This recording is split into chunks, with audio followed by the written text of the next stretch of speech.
Hey guys, welcome back to the channel. This is a story about what if Naruto is the Soul King. Before I start, please support for more amazing content and do consider subscribing to my channel and share this video with your friends.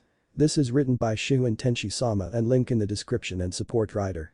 Let's start the video. Chapter 1 The Awakening. Naruto struggled to get off the ground. Neji had just shut down his chakra points and was now taunting him about being a loser just like Hinata. The memory of him watching of the girl fighting her cousin and getting brutally beaten returned. After that, memory of him swearing on Hinata's blood came back next. It wasn't fair. Had his training the entire month been for nothing? Not surprising that it was, since Baka refused to train his only other student aside from the Uchiha for the exams, and the pervert Jiraiya only taught toad summoning. Even after learning it, Jiraiya had forbidden him from using it in the exams and would have Naruto removed from the contract if he did. What was the point in training him in things if they couldn't be used? He's just like the others. Holding me back. And for what? Probably thinks I'm the fox in some form or hates me because of the furball. How can I keep my promise to make Neji pay when my training has been so little, while his has no doubt been non-stop? Damn it. Thought Naruto as he struggled to get off the ground and ignored the boos for his efforts that came from the crowd. You should stay down, loser. Fate decrees you lose, and it will be fate that makes you die if you don't stay down. Even the people in the stands know what I'm telling you is true, and half of them aren't even shinobi, said Neji, seeing Naruto stand up and glaring at him with those blue eyes that seemed to be changing slightly. Fuck you. Maybe these people would be singing a different tune if they knew how you tried to kill your own cousin. Who the fuck does that? And to someone like Hinata. She didn't want to fight you because you're like a brother to her. You still are in Hinata's eyes. Kind of ironic really. You claim those eyes see everything, Neji, but those eyes don't see the one person out of your entire clan who actually cares about family and making it whole again. I'm not the loser here, Neji, you are. Said Naruto, feeling like his blood was on fire. His body felt like it was ready to explode with power and felt a powerful surge of energy running through his veins that the Uzumaki thought was because of the Kyuubi. That was the problem though. It wasn't Kyuubi's power. It wasn't his strength flowing through him right now. It was something worse. Something far more powerful. You're the one. At last. Said a gruff, full of authority and power voice that made Naruto tense, wondering if that was Kyuubi for a second before realizing the voice was different. Who are you? Said Naruto mentally as he felt the power inside of him get stronger and made his body ache in pain at the feeling while the blue energy covered his entire body for everyone to see. Deep within Naruto, Kyuubi recognized the demonic power that was now consuming his vessel, and not since the Shinigami being summoned did the Fox King know the true meaning of fear. Oh no. No, it cannot be. Not him. This boy couldn't possibly have his bloodline, thought Kyuubi as he retreated back deeper into his cage and felt the presence of a being within Naruto thought to have been dead since the times of Rakuto. What is that? There are three energies around him. Thought Neji as he saw three energies around Naruto. One of them was chakra that was incredibly powerful and dense. It was white with blue tints. The second and third ones were unknown, but they were equally strong. One of them was red with an additional yellow layer, and the third energy was a beautiful blue. Focusing his attention on his opponent, Neji noticed that Naruto was clutching his sides in pain and letting out an inhuman moan of pain. Above the two combatants, the sky darkened, dark clouds covered the sun, and purple lightning flashed around them while scaring the audience watching on, while some of the shinobi thought it was the fox revealing himself to the world once more. In secret, those shinobi had weapons at the ready to move in and kill the vessel should that be the case. You don't know how to use your power. Let me show you. Said the voice in Naruto's head, and in that moment the vessel of Kyuubi let out a scream of pain. A three-colored pillar of energy exploded from his body while covering him in the energy that Neji had to leap away from it. The purple lightning struck the dome of demonic energy, swirling around it like a violent storm, and the violent unnatural wind carried Naruto's screams throughout the leaf. The inhuman screams of pain had soon become a roar of power as the body of Uzumaki Naruto changed entirely under the demonic power before it left, and when the dust finally settled, it revealed a single figure walking slowly towards Neji. Yet the walk was a walk with a purpose. Everyone's eyes widened at the sight of what was once Uzumaki Naruto as Neji took several steps back. The Standoff Hokage in the cage booth gripped the armrests of his chair tightly, and even Orochimaru under the disguise of the Kazekage began breathe heavier at the sight of this transformed boy. No. This was not a boy. Of that, the snake Sannin was sure as he knew this power was not the Kyuubi's power and felt this was something else entirely. Something far more powerful. I have returned, said the voice of the figure slightly taller than Neji, currently wearing white shihakusho with white hakama pants, with black cloth belt, and on his feet were black boots. On his forehead was forehead protector with leaf symbol engraved on it. He had black slick back spiky hair with blue and white tints. His left eye is an electric blue and the right one is scarlet, both have slit pupils. He has two visible scars, one on the left side of his throat extending to the left side of his jaw and one on his chest that looked like it was burnt there. Bands and Grimjo's scars. "You're not Naruto," said Neji, as he saw the changes of this person having what possessed his opponent and fighting in the blonde's place. "How observant you are. You're indeed a credit to your clan," said the figure sarcastically before letting out a chuckle and grinned a sadistic grin at Neji. "Who are you? What are you? Some kind of demon?" said Neji as he got into a gentle fist stance and became more unnerved at the dark laughter this person was letting out. "Heart demon actually, as for who I am the Yoru. Soul King and God of Demons, Carnage and Destruction," said Yoru as he could feel the eyes of everyone widening and their breaths being inhaled at his words. "A Soul King," said Neji as he saw Yoru flex his fingers and those eyes seemed to stare right into his very soul. "Yes. You see, there are 4 true gods. Kami, Yami, Shinigami and Riem. I am the Riem and I'm the strongest of the gods. Now here I am, temporarily possessing my long-lost descendant and I'm going to relish the feeling of kicking the crap out of your body for what you did to your innocent cousin. Or did you forget the promise Naruto made with her blood?" said Yoru as he wondered if Naruto would fight against the possession. Before Neji could react, Yoru was in front of him, punching the Hyuga prodigy in the gut, causing vomit to instantly come out of the boy's mouth seconds upon impact and forcing him to his knees. A moment later when those knees touched the ground did they leave it as Yoru followed up with a spin kick to Neji's head and sent the Hyuga boy bouncing like a rock being thrown on water into the stadium wall. However, before Neji hit the wall, Yoru was in between the two, grabbed his prey and threw him down to the ground. Landing gracefully, Yoru walked in a calculating manner down the crater he caused using Neji's body and picked the Hyuga branch member up by his collar while grinning a wicked grin before punching barely conscious Leaf Shinobi in the ribs. Again. And again. And again. Each blow echoed throughout the stadium, many wincing upon the sound the impact made and seemed to last forever before the demonic figure threw the broken body of Hyuga Neji onto the ground. Everyone thought Yoru was done with Neji, but the idea of it being over was not the case as the former Soul King raised his right hand and pointed his index finger at the Hyuga boy before a miniature scarlet Zero appeared at the tip of this finger. Is this my end?" thought Neji as he coughed up blood and looked at the red ball of energy the size of ping pong ball, barely a few inches from his face, that was practically ready to blow him to pieces while his soon-to-be executioner just grinned sadistically. "Time to die," said Yoru as he was about to release the Zero and wipe Neji out from the face of the planet when his body froze up. Or rather when Naruto's body froze up. "Get out of my body," said Naruto from within as he was now fighting for control with Yoru and it wasn't easy. "Damn brat. Let me finish this. I saw your memories of what this baka did to that girl and even though we both don't care about the girl, but you know he deserves to die," said Yoru finding himself unable to fire the attack at Neji's face. "Maybe he does, but we both know he can change," said Naruto as he sensed Yoru become angry with that and yet knew this still boy could change. As much as killing the little prick would satisfy his bloodlust, Yoru knew Neji didn't deserve to die and decided to show Neji mercy. "Just this once. Consider yourself very lucky boy. My descendant has convinced me to spare your miserable life this once. Don't abuse this small act of mercy or you will regret it," said Yoru as he cancelled out the attack and began walking away from the broken body of Hyuga Neji. Winner. Uzumaki Naruto," said Genma as he watched a possessed boy walking to the steps to the fighter's box and quickly summoned some medics to take care of Neji. In the stand however, no one clapped their hands, no one cheered and yet no one booed either at the results of this turn of events. Not surprising since everyone was shocked at what happened as they couldn't seem to understand what it was that just happened and that the Hyuga prodigy had lost to the Kyuubi brat. It was as if their own little world had shifted in its axis. In the fighter's box, Yoru was given a wide gap of space as he sat down on a bench and ignored the frightened looks everyone was giving him. Everyone but Gaia as she gave him a grateful look for stopping the whispers of Shukaku as she knew that it was the god of demons that stopped the raccoon. As this happened, Yoru's shadow extended and changed into something similar to a door. Out of the door walked out a female figure. The figure is a tall and well-endowed young woman with long, light green hair. She has blue eyes, prominent eyelashes and thin, lightning bolt-shaped eyebrows. She wears a double-breasted jacket which she keeps tied up to reveal her midriff and unbuttoned, as well as removing the fabric on the sides to display her cleavage and a pair of short shorts which are held up by a black belt with a green heart buckle attached to the side. She also wears a white cap on her head with gold trimmings, on her feet are ankle-height shoes. This is Candace Catnip and right now she is kneeling in front of Naruto's body with her head bowed low. "Get up Candy-chan.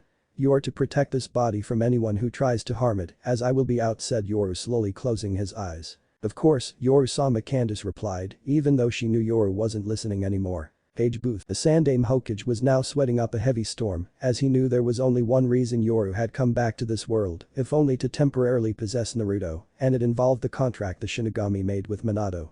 Minato in his infinite wisdom had bound the village itself to the contract in seeing his son as a hero for holding the Kyuubi inside of him. That part of the contract had been done as a failsafe in the off chance Kushina had been right about the people and how they would hate their only child for holding the fox. It had even been placed onto the seal thanks to the Shinigami itself, but the Sannin Hokage, being the professor that he was, had been able to cover that part of the seal up with a signal blocker, which had weakened the seal in the process since the signal was connected to the array, but left the Shinigami none the wiser and allowed for things to happen the way they did. The idea, which became the Sannin's overall plan, was to make Naruto naturally loyal to him, as the planned assassination attempts by the people, the preventing of these attempts, and showing supposed kindness to the boy had helped cement such things. He had gotten Jiraiya involved in this as a means to control Naruto should the fox ever get free of Minato's seal, and lied to Tsunade about her godson, whom she didn't know the name of at the time, dying during the sealing process. How?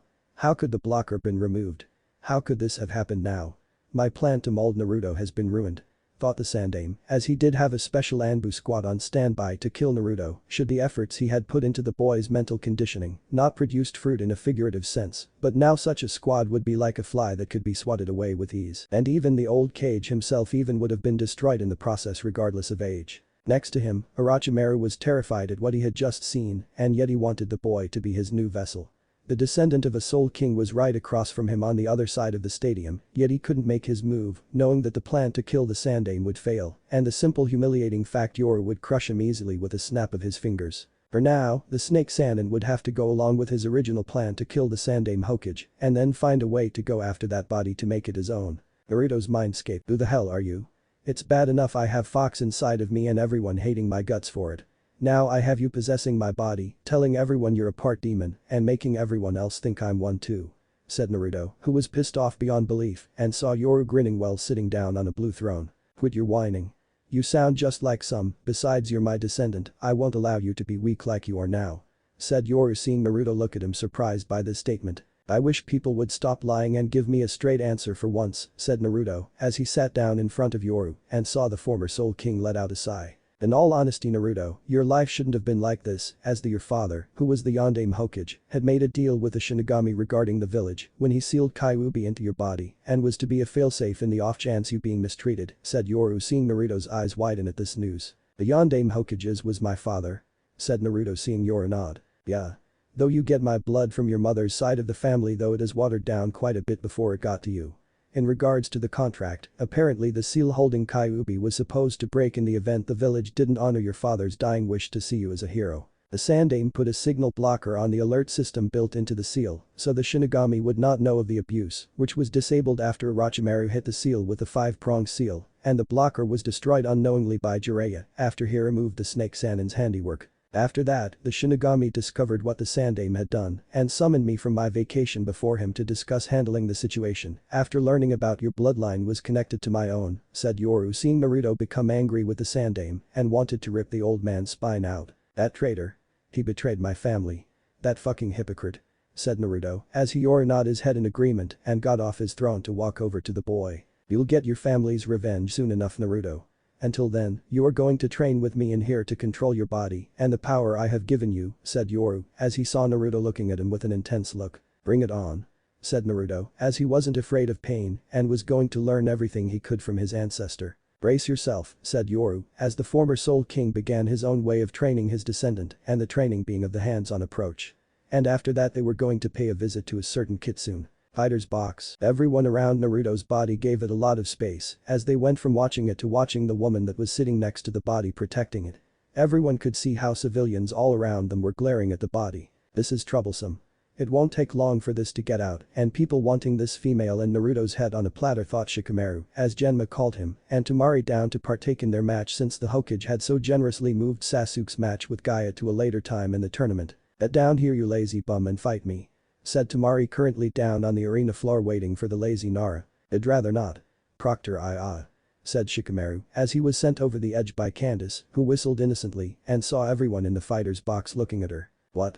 Lazy men need a good kick in the ass every once in a while, said Candace while looking at everyone around her and daring them to challenge that statement. No one did. Great. Either I stay up there to contend with that girl or I face this troublesome girl from Suna. I can't win no matter what I do. Thought Shikamaru getting up from the ground to reluctantly fight the Suna girl. Here I come you lazy baka. Said Tamari charging at Shikamaru with her iron fan and the lazy Nara thought one thing. His life sucked. As the battle of the sexes raged below the fighter's box, the genin above watching the match and Naruto's newly transformed body while it glowed with 3 energies spiking every so often. To her credit, Candace watched her soon-to-be master without a blush that wanted to appear on her face. Winner by forfeit. Sabaku no Tamari. Said Genma in the arena below, which surprised everyone again since Shikamaru had Tamari caught in his shadow possession jutsu, and yet the genin forfeited, stating he was out of chakra before letting his opponent go. Damn it Shikamaru. Why do you have to be so lazy? Said Ino angrily seeing her friend and teammate give up like that with such a lame excuse. Troublesome blonde. Win or lose I'm going to get yelled at by Ino. I can make it happen on my own terms at the very least thought Shikamaru as he let out a sigh and soon found himself up in the fighter's box with everyone else. Looks like my match is next. Said Shino as he bowed his head slightly and began walking towards the steps to head down to the arena. Proctor, I forfeit. Said Kankuro getting boos from the crowd. Now it is my turn, said Gaia softly as she left silently down the steps closest to her and didn't look back to see the others looking in her direction. And it was at that point did Naruto open his eyes that were now the same as Yoru's and stood up too before walking over to where he could get a good view of the arena floor to see the next fight. Yoru-sama. Said Candace as she didn't know if it was Naruto now in control or still Yoru in Naruto's body. No Candy-chan. Grandpa's gone, said Naruto in a completely different voice from his previous one as he stared down at Candy and the space where the Uchiha was supposed to be. But wasn't. I see. I'm sure you had a lot to talk about inside your mind, said Candy as she looked where he did and saw the same thing with her eyes too. There was no Uchiha. So why were they waiting for the spoiled brat to arrive? Did she just answer her own question? We talked. We trained. I now know many truths that were kept hidden from me. No more will I be lied to by the likes of them. And we destroyed the Kyuubi when he said he didn't cooperate said Naruto as he looked at the Sandaime across from him and let out a growl at the old cage. Genma was about to call the fight in Gaia's favor by Sasuke not being in the arena when lo and behold the boy along with his sensei appeared in a swirl leaves meant to impress everyone around them. Of course, given what happened with Naruto changing into his new form, the entrance Uchiha Sasuke had was worthy of a yawn and a small clap at best. Are we late? Said Kakashi seeing the people weren't impressed with their entrance and he found that rather odd. Not only are you late Kakashi, but Uchiha Sasuke nearly got himself disqualified had the third Hokage not show leniency and pushed the match back. Incidentally, your other student beat Neji and made your entrance look like crap compared to him, said Genma as he pointed to the fighter's box and the two-leaf shinobi next to him looked at the new improved version of Uzumaki Naruto with wide eyes. Is that Naruto? Thought Kakashi as he felt a sudden wave of fear run through his body and saw those angry bloodlust-filled eyes staring back. Seconds later, the same figure was in front of Kakashi and Sasuke with everyone tensing at Naruto's sudden presence on the arena floor. What I have to say to you two fighting will be quick so shut up and listen. I don't care who it is that wins this match. I honestly don't give two shits which one of you advances to face me. I have a lot of anger itching to come out and the winner of this match will have to fight me in the next round. So before either of you move in to try to winning against the other, just remember who it is you're fighting next. Just ask Neji if you don't believe me, said Naruto letting out a chuckle before he walked and whispered something into Gaia's ear before disappearing and then reappearing to the right of the Hokage while leaning on the railing of the cage booth. Then Naruto. Said the Sandaime seeing the boy grinning in his new body and it made the old cage's heartbeat faster while Genma ordered the start of the match below them. Grandpa Yoru wanted to let you know the Shinigami is looking forward to claiming your soul old man. Something to do with the village breaking their side of the contract when it came to Kyuubi's containment all those years ago in seeing me as a hero.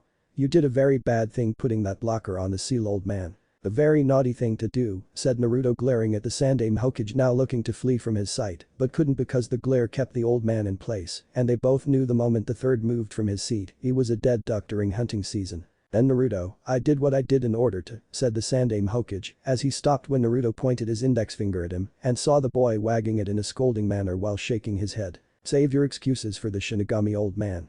I don't want to hear it, said Naruto as he turned his head to see Sasuke charging up the lightning in his hand while on the stadium wall and Gaia forming a dome of sand over his body with a giant eyeball above to see things for the redhead. Chidori. said Sasuke with his Sharingan activated as he charged forward and thrust the lightning in his hand into Gaia's sand dome. For a moment, there was silence as the Suna siblings couldn't believe someone had hit the dome of sand and that it was Uchiha Sasuke of all people. Kakashi was in the stands with the audience with pride showing on his masked face at the sight of the Kazukige's daughter being taken down a peg by his favorite student. In another lifetime, things would have been different as Sasuke's Chidori should have pierced the dome of sand and hit Gaia right in the shoulder. In another lifetime, Sasuke would have caused Gaia to panic at the sight of her own blood being spilled instead of it being the other way around, but that was not this lifetime and not this day on account of Shukaku not whispering things to his vessel to distract the girl from the fight. As such, when the eyeball saw the Chidori coming at her, Gaia's mind instantly thickened the sand around him to compress into a denser shield and stop the attack from piercing her shield. "My turn," said Gaia to herself as her sand wrapped around Sasuke's arm and crushed it before throwing the Uchiha away several feet. Now many in the audience were worried as the Uchiha prodigy many thought would be unstoppable had just been thrown aside like a rag doll by the youngest of the Kazukige's children and her mastery over sand. Kakashi himself was shocked as he had trained Sasuke to combat Gaia using his personal jutsu and combined it with the speed training he copied from Lee to pass down to the Uchiha to use perfectly to defeat the retarded girl. In the Jounin's mind and by all accounts Sasuke should be winning. How could he have done that? Kakashi-sensei said the Chidori would pierce through the sand and do what no other jutsu could. So why did it fail? Thought Sasuke as he got up off the ground and held onto his mutilated arm. Is that it? Is that your power? You spent that whole month preparing to use speed and that jutsu on me? Nothing else. Pathetic, said Gaia seeing Sasuke looking at her with intense anger in her eyes. How dare you talk back to me like that? I'm an Uchiha. An elite. You're nothing more than some bastard child of the Kazukige, said Sasuke seeing Gaia looking back at him with that calm unreadable expression on her face. Do you think I care about being his child? I don't care about my father at all. If given the chance, I would kill him right now and all of the people in Suna that support his actions regarding my life, said Gaia before shooting sand bullets at Sasuke and the Uchiha had to use his Sharingan to help dodge the attacks. Before the match could continue any further however, feathers fell from the sky and an explosion was heard above in the cage booth. The invasion of the Leaf had begun. All around them, Leaf forces were finding themselves fighting Sound and Suna shinobi, while the Kazukige's 3 children appeared in the center of the arena. Temari was now telling Gaia to unleash Shukaku, as was the plan when they allied with Orochimaru to take down Konoha, but Gaia shook her head, saying Shukaku didn't want to come out, even if its vessel was asleep, and would have said more had Candace not appeared in front of them with a scowl on her face. Don't even think about it. Even if you let Shukaku out, I'm the least of your worries and you know who it is I'm talking about, said Candace, as she pointed to where Naruto was now in a barrier containing the Sannin Hokage and Orochimaru with the battle they're about to take place. She's right. Even without Naruto fighting out here, there is no way the Shukaku would even stand a chance against that girl, and it's not like she let Gaia release it, thought Temari, as she saw Kankuro's hand sliding back towards his puppets, but Candace in an instant was by his side with his hand in her crushing grip. Don't even think about it, gender bender, said Candace, as she heard Temari and Gaia snicker at him and the boy saying he was wearing war paint. If that was true, then why was there lipstick sticking out of the boy's pocket and labeled property of Sabaku no Temari on it? But Naruto, the Sannin and Orochimaru, it seems we're at a standoff. On one hand, I would like to kill the old man myself for his act of betrayal against me, but if I do try, I know you'll try something on me afterwards, Orochimaru, and I know better than that. Same could be said for you too, old man, said Naruto seeing the 2 cage-level shinobi standing on either side of him several feet away and both were being very cautious of him. And rightfully so. What do you say, Sarutobi-sensei? Put aside our differences to take down the legacy of the Soul King, said Orochimaru, as he had hoped the barrier would be up before the brat could appear, but Naruto was too fast and most likely too powerful to be kept out. As much as I am sickened by such an idea, there is no other choice before me, and so we'll fight together against our common foe, said the Sannin, removing his robes to reveal his battle gear he wore underneath the robes. You'll do anything to escape your judgment, old man. Even siding with that of traitors, said Naruto seeing the two had decided to team up to face him. I did what I did because the village would have been destroyed. I did what I did because it was the only way to ensure your loyalty, said the Sannin hearing Naruto chuckle and then laugh like he was told a joke. Then why lie to my godmother? Why not have her raise me? Why have my godfather not raised me properly? Why tell them about the Kyuubi at all? Why not tell those that knew they were sworn to silence? You know, for a professor, you are really stupid and it shows given the quality behind the majority of your so-called students, said Naruto as he continued laughing further and upsetting both shinobi before him. Enough talk. Time to die, said Orochimaru as he brought out Kusanagi, and the third Hokage brought out Enma the Monkey King to become his staff. Bring it, said Naruto as the two charged him and intent on defeating the legacy of the strongest Soul King in all of history. They would soon realize that battle instincts were indeed in his blood. But Candace, I just received word from our forces back in Suna that the real Kazekage is dead and the one here is an impostor, said Baki as he saw the late Kazekage's children look at him with surprise and saw the leaf shinobi suspected it was the work of Orochimaru. Inform your forces and pull everyone back, said Candace as she saw Baki look at her with surprise and so did everyone else. Why are you helping us? Helping Suna? Said Temari as she saw Candace smirk at her and it brought chills to her spine. Because I know Naruto-sama would want me to help you out. He's just like his grandfather in regards to being honorable, said Kyuubi seeing Baki nod and instantly got on his radio system to broadcast the news along with the sign to retreat. Page's booth. Naruto smirked at the two trying to work together in killing him, but compared to Yoru and the intense training the young Uzumaki went through in his head to catch up to his body, they didn't stand a chance. Naruto dodged Orochimaru's blade, broke the sword arm, dodged the Sandame's staff, the hand that shot out of the staff, and did a perfectly executed spin kick to the Sandame's head, sending the old man flying away from him. Orochimaru tried to use his tongue to wrap around the boy's neck like back in the Forest of Death, but the boy grabbed the tongue and pulled hard with the result being the long muscled appendage being painfully removed from the Sannin's mouth. Orochimaru screamed in pain as blood left his mouth, making the scream become muffled, and tried to use one-handed seals to perform one of his more complex jutsus, right before Naruto punched an arm straight through his stomach. Blood was leaking down the arm of the demon boy as he felt the Sannin's blood flowing out of his stomach and Orochimaru trying desperately to breathe. Hurts, doesn't it? You may be able to dish out pain when the need arises, but you cannot take it, and that is your weakness. How does it feel to know you're about to taste death? Me? I've tasted it on several occasions in the past. The people in this village have always tried to kill me, but they failed thanks to the Hokage, and for good reason. If I'd died, the Shinigami would have become aware of the contract being broken by them, and Kyuubi would be fully free to do whatever it is he wants to this village. Not that it matters now, as the Shinigami has left Kyuubi with me to do as I please and making things right in the world, said Naruto as he ripped his arm out of Orochimaru's stomach and the man's intestinal tract. No. Said the Sandame as he saw his former student fall to the ground dead after losing his internal organs. There's one pain in the ass the Shinigami wanted dead now gone. You're going to join him soon, old man. Said Naruto glaring at the Sandame who was doing the same back and the Hokage charged him. You know nothing. All I have done, all that I have lost, and all I have sacrificed was meant to keep the leaf safe. What do you know of sacrifice, you demonic abomination?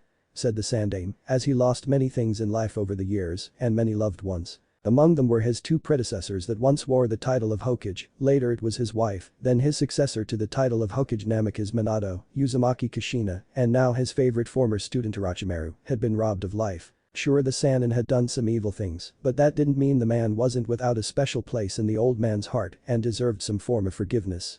Right, me? I don't know about sacrifice. How many times have I been sacrificed for your own gains? How many times was I beaten? How many times was I stabbed by mobs you could have stopped at any time? My security detail when I was a kid failed over 80% of the time and I was nearly killed by that same detail 50% of that. You've lied to me about everything just to have me under your thumb. Well, now I'm going to break your thumb along with the rest of your old and feeble body. Said Naruto as he blocked the staff, countered a kick, broke the third Hokage's leg, knocked the staff away, broke the old man's left shoulder, his jaw, nose, the other leg, and right arm at the elbow, nearly ripped off the body from the impact of the new Soul King strike. It was for your own good, said the Sandame definitely. Try telling that to my father and mother when you see them. After you die, I dare you to explain it to them after facing the Shinigami's judgment, said Naruto, before kicking the Sandame's head clean off his shoulders. Holy shit. Said the female redeed of the Sound Four as she along with the others saw this had kept the barrier up even after Orochimaru died and were too shocked to even let it down afterwards. Get the fuck out of my sight before I decide to aim my anger at the four of you, said Naruto, not wanting to fight pawns of the late Orochimaru right now. But that said, the barrier around him shattered and the Sound Four began to flee back to Rice Country to do whatever they felt like doing. However, just as Naruto began to walk away, Jiraiya appeared in front of him with an angry look on his face and it was one the young king returned. You killed the Sandame Hokage, said Jiraiya having witnessed the murder with his own eyes. According to Grandpa Yoru, I had two on the order of the Shinigami himself. Are you going to tell me I should defy the Shinigami for something that was the Sandame's fault, just like the village is at fault regarding the contract my father made with the deity? said Naruto, seeing Jiraiya's eyes widen slightly, knowing what he was referring to in regards to the death god. Even still, the village will seek to punish you, and nothing said can change that, said Jiraiya, as the two were soon surrounded by Anbu, and Naruto just smirked. Nothing? Are you sure? Maybe you'd like to contact my godmother. I'm pretty sure she'd love to hear how you and the Sandaime screwed her over by lying about me being dead. That her godson, who was entrusted by the wishes of my mother to raise me in the off chance you couldn't, and that the village broke the contract the Yondaime made with the Shinigami regarding Kyuubi's sealing. Did you ever wonder what the afterlife awaits for someone who has earned the wrath of the Shinigami and breaks a contract with him? Because that's what the Sandaime, you, and the rest of the people that went against my father's dying wish did after he sealed her into my body. Perhaps you'd like to die now with the rest of the filth in the village in order to face his judgment and my parents for your pathetic arrogance, said Naruto, as he saw Jiraiya sweating now, and the boy knew the Sannin didn't want that. Everyone back away. Now, said Jiraiya, as he motioned for the Anbu to step away from Naruto, and the elite shinobi were surprised by this. Jiraiya-sama, you can't be serious. This demon has to pay for killing the Sandaime, said the Anbu captain before Candace herself appeared with hearing Kyaku beside Naruto and then whispered something into his ear. Do as I say. I am the strongest shinobi now currently in the village, and my order will be obeyed until an official Hokage has been decreed, said Jiraiya, as he saw Naruto still grinning at him, and it sickened the Sannin greatly. Smart move. Though you are not the strongest shinobi in the village. I am, said Naruto, as he grinned at Jiraiya once more and then walked away from the man to find a place to relax. This isn't over, Naruto. You will have to be punished for this act, said Jiraiya, making Naruto laugh like it was a joke. Just try. It will only bring you closer to the death god's doorstep, said Naruto, as he along with Candace were instantly gone from his sight, and deep down Jiraiya knew the boy was right. Damn it, thought Jiraiya, knowing that he'd have to tell the fire daimyo what happened regarding the Sandaime's death. Chapter 2. Character information. Name. Uzumaki Namikaze Riem Naruto. Height. 5'8". Weight. 74 kilograms, 163 ibs. Gender. Male. Race. Half angel, half devil, Quincy, Vasto Lord Hollow, Shinigami, God, Saiyan, Kitsune Demon, Transcendent, Shapeshifter. Appearance. Slick back black hair with blue and white tints, right eye is electric blue, and the left one is blood red with slit pupils. Outfit. White shihakusho, hakama, black cloth belt and black boots. Hour level. Jubi, Iwich and Aizen. Warning. Massive harem, submissive woman, mind control, vulgar language, some violence. Harem. Kushina, Tsum, Yoshino, Tenten, Ryu Izetsu, Pakura, Tamari, Amairi, Mei, Karui, Mabui, Samui and more. Hours and abilities. Genius intellect. Arguably, the most fearsome trait of Naruto is his tremendous intellect. He is well versed in the history, strategy, and tactics of different dimension and is privy to knowledge unknown to many. He has created many useful accessories which he distributed to many realms. In the past, he was capable of joining any dimension and integrating into the more importance people lives. Master manipulator. Naruto has proven himself very crafty and a cunning man since he ascended to his position of Soul King. He can deceive, manipulate or lead others around him in different ways for a variety of purposes. He has a great talent for analyzing and observing everything in his presence, allowing him to understand a person's pattern of thinking and better manipulate them. He can formulate well thought out plans several steps ahead of others, some of which have a long term in mind. One of his plans involved making one of the enemies that wanted to dethrone him where he led him like a piece on a chessboard. Master strategist and tactician. Naruto has proven himself to be a masterful and flexible tactician, adjusting seamlessly to any given combat situation, if not planning out events well in advance. He understands the strengths, weaknesses and mannerisms of his enemies and creates strategies to achieve victory. Despite viewing his power as worlds beyond others, Naruto is highly cautious in battle, placing special protections on himself so as to leave no blind spots. Kid Master. Naruto has immense proficiency in using Kidm spells. He is well versed in a variety of Kidm types and skilled enough to use even high-level Kidm without the use of their incantation, such as had number 90 to disable or kill his opponents. Even then this Kidm was at its fullest. Even before becoming a Soul King he could use Kidm of his own design or modifying already existing Kidm. Shunpo Master. Naruto is so fast, opponents commonly cannot discern even being attacked by him until after it has taken place. Naruto can easily outmaneuver the fastest of opponents to the point where he could casually lay a hand on cage-level opponent's chest and still dodge a point-blank attack. Naruto can dodge simultaneous attacks at close range and evade cage-level techniques even when being attacked from behind. Master Swordsman. Naruto is a highly skilled swordsman, with his skills supplemented by his enormous physical strength. He can perform tremendously powerful and precise strikes and cut through very sturdy targets. He can easily go toe-to-toe or even defeat one or more shinobi from Kiri, no Shinobigatana Shichinen SHK. Hand-to-hand master combatant. While preferring to finish his fights quickly with his Zanpakuto Kidmer Jutsu, Naruto is an extremely capable unarmed fighter. Repeatedly, Naruto has caught his opponent's weapons with a single bare hand. While fighting offensively, he exhibits tremendous agility, dexterity and strength, combining both sword and barehanded skills to simultaneously strike with his sword and kick opponents with great force. Immeasurable Ryatsu. Even by captain standards, Naruto possesses a tremendous amount of Ryoryoku. Naruto can manifest his Ryatsu as a pillar or a huge tiger. He can freeze his opponents without any effort or crush them with the pressure coming along when he releases his Ryatsu. He can use it in conjunction with his sword by sending arcs of Ryatsu by swinging his Zanpakuto. His Ryatsu is normally blue, but it can change colors depending on his mood, or he can change the color himself with a thought. Masterful Ryatsu control. Many gods themselves stated that Naruto's mere presence is monstrously overwhelming.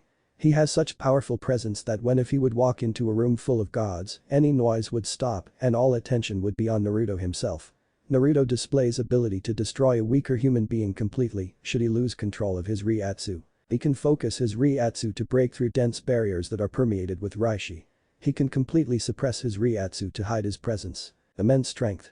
Naruto is strong enough to stop the blade of Shinigami Captain's Bankai with just one index finger and almost cut him in half with a single sword strike. He can throw his opponents through mountain or buildings on several occasions. His strength along with his taijutsu skill, he can easily cripple or kill his opponents with hand-to-hand combat alone. Immortality. Naruto, after ascending to his throne as Soul King, he gained immortality, causing him to lose any fear of dying. Master Marksman. He is extremely skilled with his pistols, ebony and ivory. He is capable of channeling his Ryatsu, Kai or chakra through them. He is able to continuously fire zeros or their variations with utmost precision. Tsunade Master. Naruto can move at speed rarely seen, he can flash around his opponents, travel great distances in minutes. With his Gemello Tsunade he can create clones by adding a couple more steps when performing Tsunade. Eskur, A-ZC Cedilla Superscript 1 Superscript 3 Iu, Dezakaru, Spanish for drawing back opening, Japanese for loosed void. A technique used by espada-level ranker and sometimes others to open a garganta between the human world and Hueco Mundo. Naruto took this technique to a higher level where he can open a garganta to another dimension without concentrating. Zero. His Zero is scarlet in color. While a standard ability for Hollow, Naruto's abilities with it are very unique. As noted by Kami herself, unlike other Hollow, he can apparently fire a Zero without a fighting pose, meaning he can fire it without any warning from body gestures. Naruto can charge and fire it almost immediately, leaving even less time for his target to react. He can fire his Zero from various points on his body, such as from either hand, his chin, and his chest. Highly perceptive combatant. Naruto is very detail-oriented when it comes to fighting. He notices his opponent's mannerisms and discerns the reasons behind those actions and the weaknesses and strengths of his opponent. He can look at unfamiliar attacks and figure out how they work by just viewing them once. Bala. This technique hardens the user's spiritual pressure and fires it like a bullet from their fist. Naruto's Bala is red and is powerful enough to blast a huge hole into two-seated Shinigami. Hiero. The hardened skin of the Ranker, which is a result of their compressed spiritual power. Naruto's skin is highly durable, even by Ranker standards. He can deflect attacks of enormous power barehanded. During one of his spars with Kami, he took a slash from a sword made of light without getting a single scratch, proving how durable it was. Visquissa. The Ranker ability to sense spiritual energy. While any Ranker can learn it, Naruto possesses extraordinary skill with it. From a single glance at his opponent, Naruto can immediately determine how powerful his opponent is. He can comprehend the flow and concentration of the person's energy, instantly noticing if there is anything wrong with his opponent or if his opponent is hiding his power. High-speed regeneration. Despite having great speed, durability, and attack power, Naruto's greatest strength lies in his regenerative power. He can regenerate any part of his body with it taking no more than a second. Most Ranker exchange this ability for more brutal power. Zero Oscuras, Oz I acute U circumflex superscript A superscript 1 AE acute superscript 1 Zero Asukirasu, Spanish for dark zero, Japanese for black hollow flash. It is a black Zero with a blue outline, which is more powerful than a standard Zero, while being weaker than Gran Ray Zero. Its power varies depending on how much Ryatsu he uses to charge it. Gran Ray Zero. He is able to use this Espada-exclusive Zero variant, which produces a much larger and more powerful version of the normal Zero. This Zero is strong enough to potentially cause great damage to building Yurin itself. For this reason, Naruto decided to make sure to use it only when fighting outside. In order to fire it, Naruto must mix his blood with the Zero as a catalyst. Naruto's Grand Ray Zero is colored electric blue. Enhanced durability. Naruto has proven himself to be a very durable fighter as he was once stabbed by Kami and there was no reaction to show that he felt it or was in any way affected by it. Even when covered in gashes, Naruto is capable of fighting on a level not many could reach. The Almighty, HAHY acute sedilla U circumflex superscript A U umlaut orne E pounds, Gile Ramadi, Japanese for all knowing. When Naruto activates the Almighty, his eyes start to glow. This ability allows Naruto to see and change future. He can see everything from the present moment to far-flung future.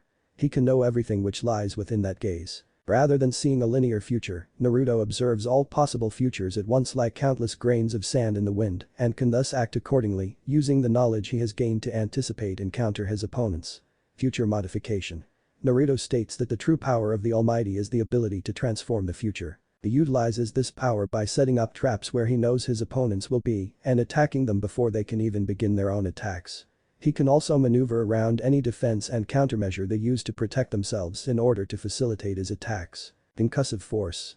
Naruto can fire blasts of force powerful enough to send combatants as powerful as cage-level opponents flying. Consumption. Naruto can consume other beings via physical contact, including higher beings, and in doing so, absorbs their powers and energy, and can contain their great essence within his body, making their power his own. The process can vary in length, being instant with those lower in power than him and taking longer for more powerful beings. Reishi manipulation. As a Quincy, Naruto primarily absorbs spiritual energy from the atmosphere and combines it with his own spiritual energy to form weapons.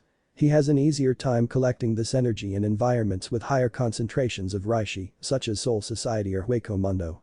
Naruto can collect Reishi and solidify it at will. He created an intricate throne, which he later deconstructed with ease. Irinkyaku Master. After destroying one of the hideout of his rival for the title of Soul King, Naruto moved a great distance and appeared behind his rival without being noticed. Blood Ade Berkto, German for blood, Japanese for blood guys. An advanced Quincy technique which grants one inhuman offensive and defensive capabilities, generated by making Reishi flow into the user's blood vessels. The independent forms for attack and defense cannot be employed simultaneously. Letveen, y ade o umlaut u grav u circumflex o circumflex ui, Berkto Vena, German for blood vein, Japanese for still blood guys. With his blood vein active, Naruto can withstand enormous explosions without sustaining an injury. Letveen Anhaben y ade o umlaut u grav u circumflex o circumflex u umlaut I acute u circumflex ensoyu, Berkto Vena Anben, German for wearing the blood vein, Japanese for shell of still blood guys. Naruto extends his blood vein outside of his body to create a force field that blocks incoming attacks. It can easily block mid-level Kidm spells, such as Bakad number 62. High Apprenticeship, even when employed by a member of the Royal Guard. The force field consumes everything around it, including living beings, in order to maintain itself. When activated, it creates the blood vein pattern on the surface of whatever it attempts to consume. Blood artery o tilde ade o umlaut u grav u circumflex nc umlaut ae circumflex diaresis Berkto artery, German for blood artery, Japanese for moving blood guys, viz active blood dress. The offensive form of blood which grants the user inhuman attack power. With this, Naruto can harm the toughest of opponents bare-handed without any effort. Ransmtengai, Kaiuro's Heavenly Wild Puppet Suit, viz Disheveled Paradise Puppet. This is a high-level technique that allows the user to control their or their opponent's body parts using strings of spirit energy controlled by their brain, forming lines or strings out of Reishi. By using this technique, the user can control their body as one would a puppet, allowing them to move freely despite paralysis, broken limbs, or any other force that would impede normal movement. Energy manipulation. After becoming the Soul King, Naruto can summon thick black energy which he can manipulate as he pleases, both for offense and defense. Barrier generation. After becoming the Soul King, Naruto can create an enormous black barrier over an area by merely unleashing darkness from his fingertip. He can target an area hundreds of miles away from him and the barrier is large enough to cover the entire Sirte. However, the barrier can be cracked by attacks of extreme power, such as a Had number 90. Kurohitsugi, and because of its sheer density, it will collapse in on itself if such a crack is targeted with concentrated Ryatsu. Eyeball creatures. After becoming the Soul King, Naruto gains access to the unrestrained power of the with the title of Soul King, which manifests itself in the form of masses of tiny, black baby-like, single-eyeballed creatures that swarm from Naruto himself. These creatures do not appear to possess sentience, but will actively and only target the enemies of the Soul King, ignoring other nearby spiritual beings in the process. When attacking enemies, the creatures will swarm them in droves and attempt to devour them. However, though they are resistant to physical attacks, the creatures are easily crushed by intense Reiatsu and can be obliterated entirely by high-level Hadm spells. Naruto decides not to use them as he prefers fighting his battles by himself. Naruto uses them only against weakling and annoyances. Legilimency. It's the act of navigating through the many layers of a person's mind and correctly interpreting one's findings. A person who practices this art is known as a legilimens. Many might call this mind reading, but practitioners disdain the term as naive. The opposite of legilimency is occlumency, which may be used to shield one's mind from the invasion and influence of a legilimens. Occlumency. The act of closing one's mind against legilimency. It can prevent a legilimens from accessing one's thoughts and feelings or influencing them. A person who practices this art is known as an occlumens. Flight. The ability to take flight through the manipulation of Kai. Combined with his ability to survive the vacuum of space and his tremendous speed, Naruto's flight leaves any spaceship useless to travel from one planet to another. Eye Blast. The most basic form of energy attacks. Eye Sense. The ability to sense Kai and power levels. Eye. A burst of Kai used to repel targets. Naruto's usage of this was strong enough to effortlessly repel extremely strong opponents. Our Impact. One of Naruto's signature move, Naruto fires a black Kai blast with purple edges in the form of a fireball. It starts out relatively small but expands massively upon impact. He also has an orb variant of the attack where he uses it to surround his opponent within a sphere of Kai, electrifying him before it detonates. While powered up greatly he can fire it like a normal Kai blast, but then it increases in size massively. Energy Punch. Naruto charges his fists with black-purple Kai and launches powerful punches. These are simply Naruto's punches turned into long-range attacks by sending them as a beam. Energy Barrier. Naruto's Kai is so powerful enough to serve as a barrier against weaker opponents. Upon releasing his full power, this barrier will become strong enough to stop even the strongest of opponents. Invisible Eye Blast. Naruto's Kai is so intense that even by releasing it through his glare, he can unleash a force blast able to repel all but the strongest of enemy attacks. Invisible Strikes. Naruto is capable of moving at extreme speeds, which allows him to launch a barrage of powerful punches in an instant. He can also use this attack by simply glaring at his opponent. When he does this, Jiren moves so fast that from others' perspectives, he doesn't seem to be moving at all. Power Up. Naruto has the ability to increase his combat abilities by focusing his Kai. His control over it is also remarkably high, able to summon tremendous amounts instantly and with no visible effort. Once unleashing the true force of his power, Naruto's body emits a black aura mixed with purple. Super Saiyan state and above. A state that Naruto can access at will, multiplying his power level several times. There are 3 regular forms and 2 special he can use thanks to being a god. Ultra Instinct. Naruto cannot access this form at will, being capable of using it only when in a tough battle at random. This state enables Naruto to process information far quicker and efficiently to learn, react and adapt to all he experiences. Naruto is constantly evolving in this state and his attacks keep getting noticeably quicker, sharper and heavier with every skirmish. Chakra. Naruto has huge reserves for chakra, which is by many described as evil and dark. He has great chakra control, thanks to which he can use jutsus with no hand seals, 1 hand seal, or less hand seals than normally needed. Naruto's capable of using all of nature transformation including Kaiten, Doten, Raiten, Futen, Suiton, as well as using all of elemental bloodlines masterfully. Ukijutsu Master. Naruto is capable of using many different weapons masterfully. He prefers using swords, but he is extremely skilled in using scythes, shuriken, kunai, kusarigama as well as gunbai. Those are some of his favorite weapons, but he isn't limited to them. Sharingan. Naruto awakened his Sharingan in early years, mastering it quickly and attaining all 3 tomos. Naruto with a simple glance could place his target in an intricate illusion, or he could do it by pointing his finger at the target or by hand gesture. He can cast double or triple layered illusions. He could paralyze opponents in just a single moment. His eyes are one of the only Chokutomo Sharingan ever born. Eternal Mangekyo Sharingan. Naruto is capable of using every Mangekyo technique. Naruto's Susanoo is white with blue aura around it. He's capable of manifesting more than 1 weapon. Swords that can be thrown and controlled remotely, a drill-like spear capable of spinning to add more piercing power, and lastly he can manifest a crossbow and arrows to shot with utmost precision and extreme speed. His Tsukiyomi is better, as he is capable of keeping it for not 72 hours, but for 144 hours, doubling the usual time one can maintain this illusion for. Amaterasu, Naruto is capable of shaping and manipulating these black flames any way he can, which he named Enten. Kamui, which allows him to travel between elemental nations and his Kamui dimension. Kodomatsukami is a genjutsu that allows the user to manipulate his target by planting false experiences, making it seem as if they were doing things of their own free will. Aka no Emi Hawk's Eye. This eye gives Naruto a near 360 degrees diameter field of vision, with no blind spots. With it Naruto can see up to 50 kilometers away, see through any solid object or obstruction, and likewise remains unaffected by blinding interferences. It allows the user to see chakra to a higher degree than the Sharingan, such as identifying where a person's chakra signature originates from. It can discern certain types of clones from the real person. Its ability to see chakra is acute enough to see the chakra pathway and 361 tenketsu that run along it. Naruto is able to use this eye in conjunction with Taijutsu style that allows him to either seal or forcibly open them, thus giving him complete control over their opponent's chakra. Rinnegan.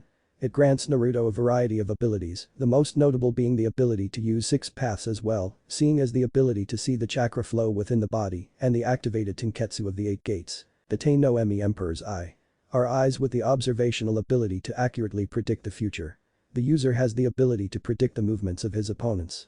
The Emperor Eye enables its user to see another person's body with extreme detail, such as breathing, muscle movements or muscle contractions, body tension, rhythm, sweat, etc., allowing the user to predict future movements. Naruto has this eye activated all the time unless he uses another ninjutsu. His slit pupils are the effect of Emperor's Eye. Shapeshifter. Naruto is capable of changing his form into anything, be it a different appearance or a huge animal. Several summoning contracts. All cat species, monkeys, hawks, snakes, hydras, and more. Naruto is capable of summoning many different species of animals. Chapter 2 Sannin Hunting. Story start. It was about a week after the invasion before the Fire Daimyo came to the Leaf, his army of samurai right behind him, and meeting with Jiraiya, along with the 3 governing bodies of Konoha. The man had heard many rumors during the week about the Leaf, but they seemed so absurd and was finding them difficult to be true. The descendant of a Soul King. Contracts with the Shinigami. Something about the Kyuubi being connected to the two. Where did it end? Welcome Daimyo-sama. I trust the trip here was pleasant. Said Jiraiya seriously, though decided a little small talk with the feudal lord couldn't hurt. It was pleasant enough given the news that's reached my ears.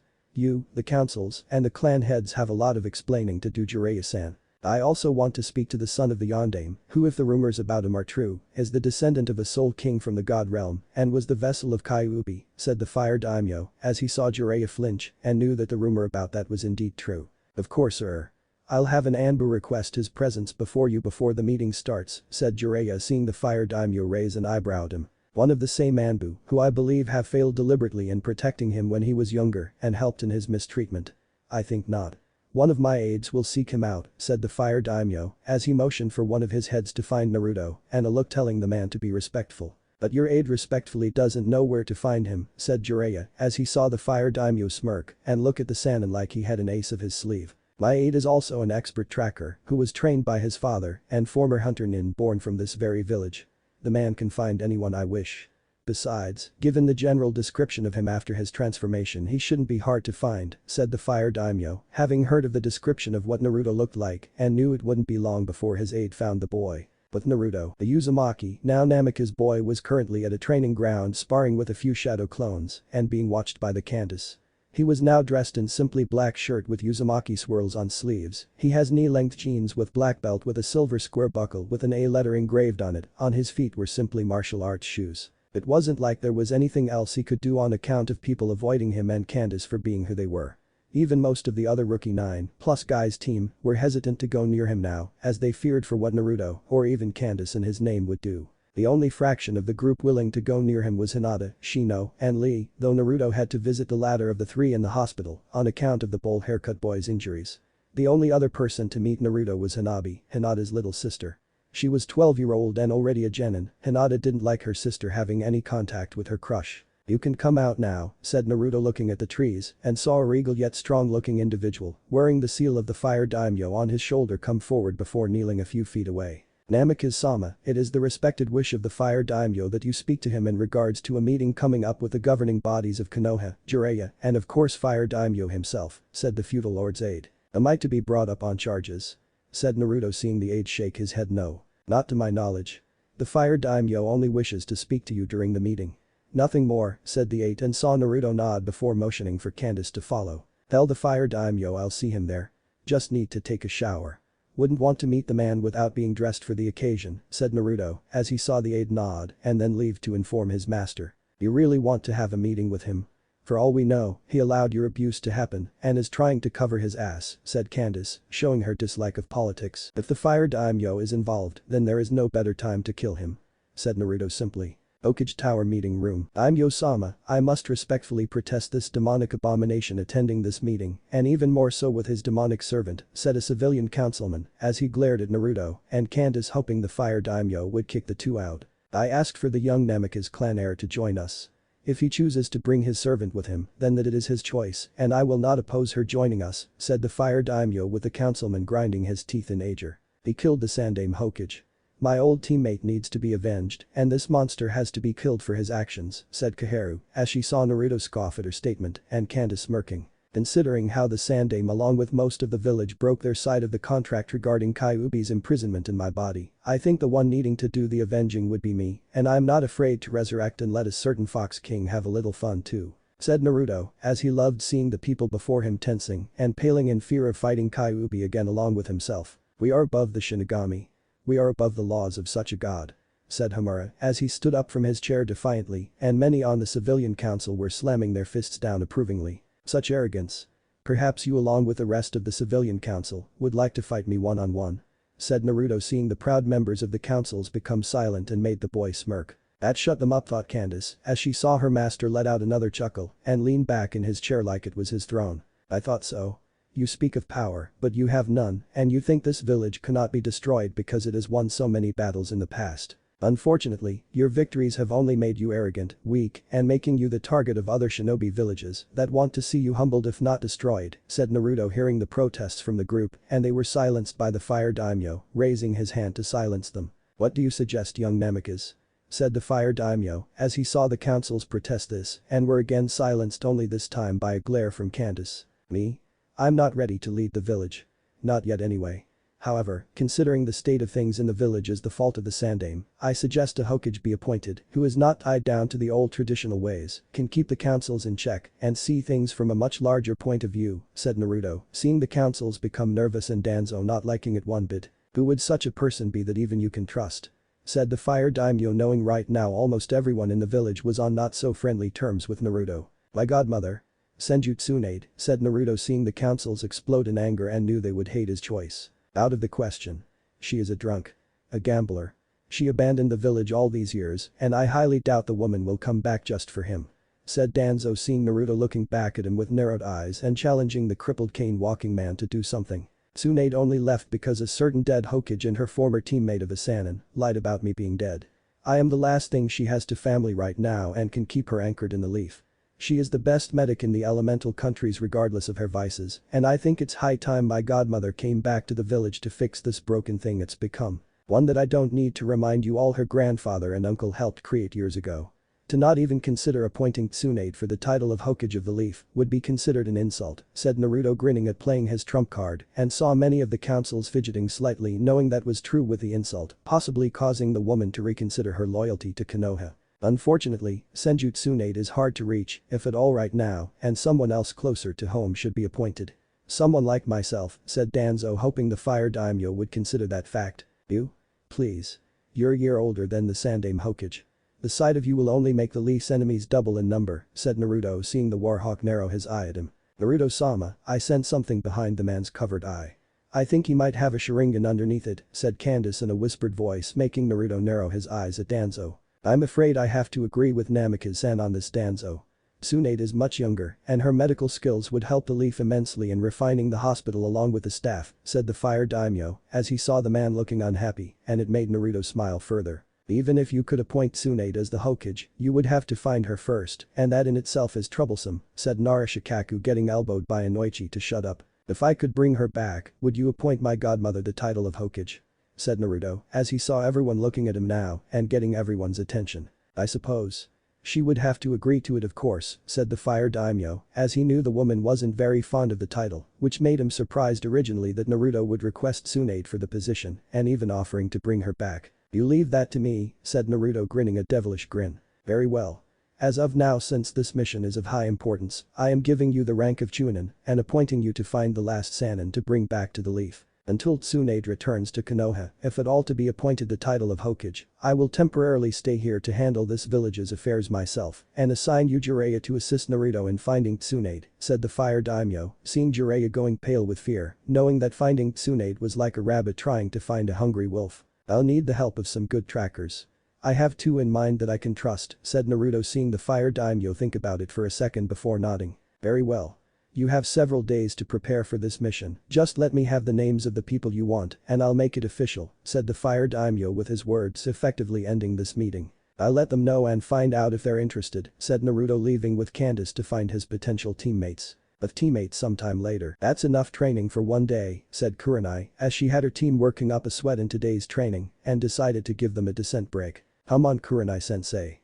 I have to get stronger," said Kiba, as he was still kicking himself for losing in the preliminaries against Naruto and that he got to avenge Hinata's honor. "You will, Kiba, but there is no real rush as the next Chunin exams are pretty far away at this point and rushing things won't help," said Kurenai as she counted her blessings over the fact Naruto hadn't transformed into his new form when fighting Kiba and put the Inuzuka in the hospital. "Well said," said Naruto, appearing behind the Jounin and saw one of the people he needed for his upcoming mission. "Naruto, what are you doing here?" said Kiba as he saw Hinata blushing at the sight of the Namikaze's muscles and growled at the fact his female teammate never looked at him the same way. Even Kurenai had a blush on her face. How unfair was that? "Simple. I need Shino-san to join me on a mission approved by the fire daimyo himself. We're going to track down Senju Tsunade to become the next Hokage with the help of Jiraiya of the Sannin," said Naruto, with Jiraiya's name spoken with clear disgust. "Senju Tsunade is one of the 3 Sannin. Her medical skills and knowledge are known throughout the elemental countries," said Shino, seeing Naruto nod in agreement. "She's also my godmother. That aside, the line of potential candidates for being Hokage is short and there is no telling who the fire daimyo may choose for the position. That old Team Danzo wants it badly from what I could see," said Naruto as he saw Kurenai raise an eyebrow at that, but she didn't disagree, knowing the old Warhawk had quite the rivalry with the Sandaime Hokage for the position. "When do we leave for the mission?" said Shino, while Kiba was now complaining about not being on this mission. "In the next few days, so get packed for the long trip. Tsunade has been dodging creditors since before we were born and won't be tracked easily. Be sure to bring your A-game," said Naruto, seeing Shino nod and leave to prepare. Naruto then disappeared in blazingly fast Shunpo. Hyuga compound. Appearing in the training ground where his target was, Naruto looked around before he located Hanabi training her Jaikin. Hanabi was a 12-year-old girl with dark brown hair with short bangs in the front, reaching her face to frame her chin, while the rest of her hair, which she keeps in a ponytail and reaches her shins. She wears a yellow kimono blouse, a traditional long red skirt held in place by a simple white obi. "Hanabi-chan," Naruto said loud enough to gain her attention. When she turned to him, he continued, "I wanted to ask you if you want to go on a mission with me to get Tsunade," he asked, not bothering to hide his smile at her enthusiastic response. "Anzaku City 2 weeks later. You're sure the information was accurate?" said Naruto as he, along with Candace, Shino and Hanabi, were behind Jiraiya on a hill looking at the city below them. "What? You're doubting my spy network now too?"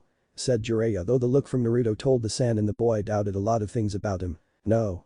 Just your competence in managing it to provide you with accurate information since we've been bouncing from place to this one," said Naruto before looking at Shino and made a head motion to let loose some bugs to scout the city. "Smart-ass brat," thought Jiraiya as he scowled at his godson and looked away from him. "While Shino's bugs cover far and wide, we will cover the near and close by ourselves to make finding Tsunade easier," said Naruto as he moved his purple fang-like necklace under his shirt. As the group walked through the city, many were giving Naruto looks, though the ladies seemed to give him ones with lust in their eyes and couldn't stop ogling his obviously muscular frame. Many of the guys thought the kid was on steroids or something, since they felt there was no way Naruto could have all those muscles naturally. Hanabi glared at the woman, telling them all to back off and stay away from her, Naruto-kun, unless they wanted to face the wrath of a Hyuga main family member. Incidentally, Candace was feeling the same way for some reason as she stayed close to Naruto and gave a minor snarl when seeing some girl bat her eyelashes at the grandson of Yoru. "I think I found her," said Shino, stopping suddenly after one of his flies landed on his shoulder. "Where?" said Naruto, looking back at his logical friend. 2 blocks from us at the bar. A woman with large chakra levels is there drinking sake with another, who is estimated to be Jounin level, and is holding a very well clean pig," said Shino, not understanding how a pig could be so clean. "That sounds like Tsunade and her assistant Shizune. As for the clean pig, it can only be Tsunade's faithful pampered pig Taunton," said Jiraiya confidently. When we get near, I want you to use your Byakugan to confirm it Hanabi-chan and see if it is the person we seek, said Naruto wanting to be absolutely sure it was Tsunade and not a bunch of missing nin trying to hide under a hinge. Making their way to the bar, Hanabi did indeed confirm it was Tsunade, Shihouin, and the pet pig Taunton in the bar. Knowing the appearance of four-leaf shinobi would spook his old teammate, Jiraiya Hashino, and Hanabi stay outside to watch the exits in case the female Sannin tried to run. As for Jiraiya, he along with Naruto entered the bar, while Candace would take a seat at a table near them to keep an eye out inside the place, and the toad Sannin walked up to Tsunade with hearty laugh with a side of cheer. Something that could have made children cry if they were inside of it. Tsunade Haim. It's good to see you, said Jiraiya in a boastful tone and saw the woman tense at the side of him. Jiraiya you baka pervert, what the hell are you doing here? Said Tsunade as she saw the man sit down and then the kid next to him do the same. To her credit, Tsunade did blush slightly at the sight of the kid's physique he was sporting behind the shirt and Shihouin was now cherry red in the face. What? An old teammate can't come into a bar expecting to have a drink and not find his long-lost teammate sitting in the same bar doing the same. Maybe it's fate we meet at last for the date I've always wanted. Said Jiraiya, who heard a growl from Naruto at the mention of the word fate and knew it reminded the Namikas of Neji in their fight. Considering how it's you, I don't believe in fate and there is no chance in hell I'm going on a date with a self-proclaimed super pervert. I have standards, said Tsunade seeing Jiraiya smile lessen and turn to the boy next to him. Yeah well, you can't say I didn't try and sweep you off your feet, said Jiraiya, who got an elbow to the ribs from Naruto and it was telling him to focus on the mission. Who's the gaki? Another apprentice. I thought you swore on Minato's grave never to take another after what happened with Kyuubi. Said Tsunade seeing the boy eyeing Jiraiya with anger now and the toad Sannin was looking uneasy due to the question. Yeah well something has come up back home that made me change my mind and it involves you too, said Jiraiya as he got another elbow to the ribs and a growl from Naruto to drop the cryptic talk. Something? Said Tsunade skeptically as she heard the elbow hit ribs and the ribs of her former teammate cracking in several places. More like someone. Me, said Naruto seeing Tsunade now focus her full attention on him. And you are? Said Tsunade waiting for a name to identify him for her mind. Naruto. Namikaze Naruto. I'm your godson. I'm also the killer of the Sannin Hokage and Orochimaru, said Naruto seeing Tsunade drop the sake cup in her hands and heard the gasp from Shihouin. What did you just say? Said Tsunade not fully understanding what the boy just said. Again, I said I'm your godson and I killed two people you personally know. The third Hokage, who was once your Jounin sensei, and Orochimaru of the Sannin your former teammate, said Naruto casually seeing Tsunade look at Jiraiya for confirmation and the toad Sannin grimly nodded at this news. Why? Why did you kill them? Said Tsunade as she gave Naruto a cold glaring look and was surprised it didn't faze the boy in the slightest. What do you know of the contract the Yondaime made with the Shinigami to seal up Kyuubi into my body? Said Naruto before explaining everything to Tsunade about what the third did, the lies, the beatings, and the neglect that came with his life. That Jiraiya had helped the Sandaime lie to her about him being dead after the sealing, so Tsunade wouldn't return to the leaf to raise her godson, and that the Shinigami wished the old man dead.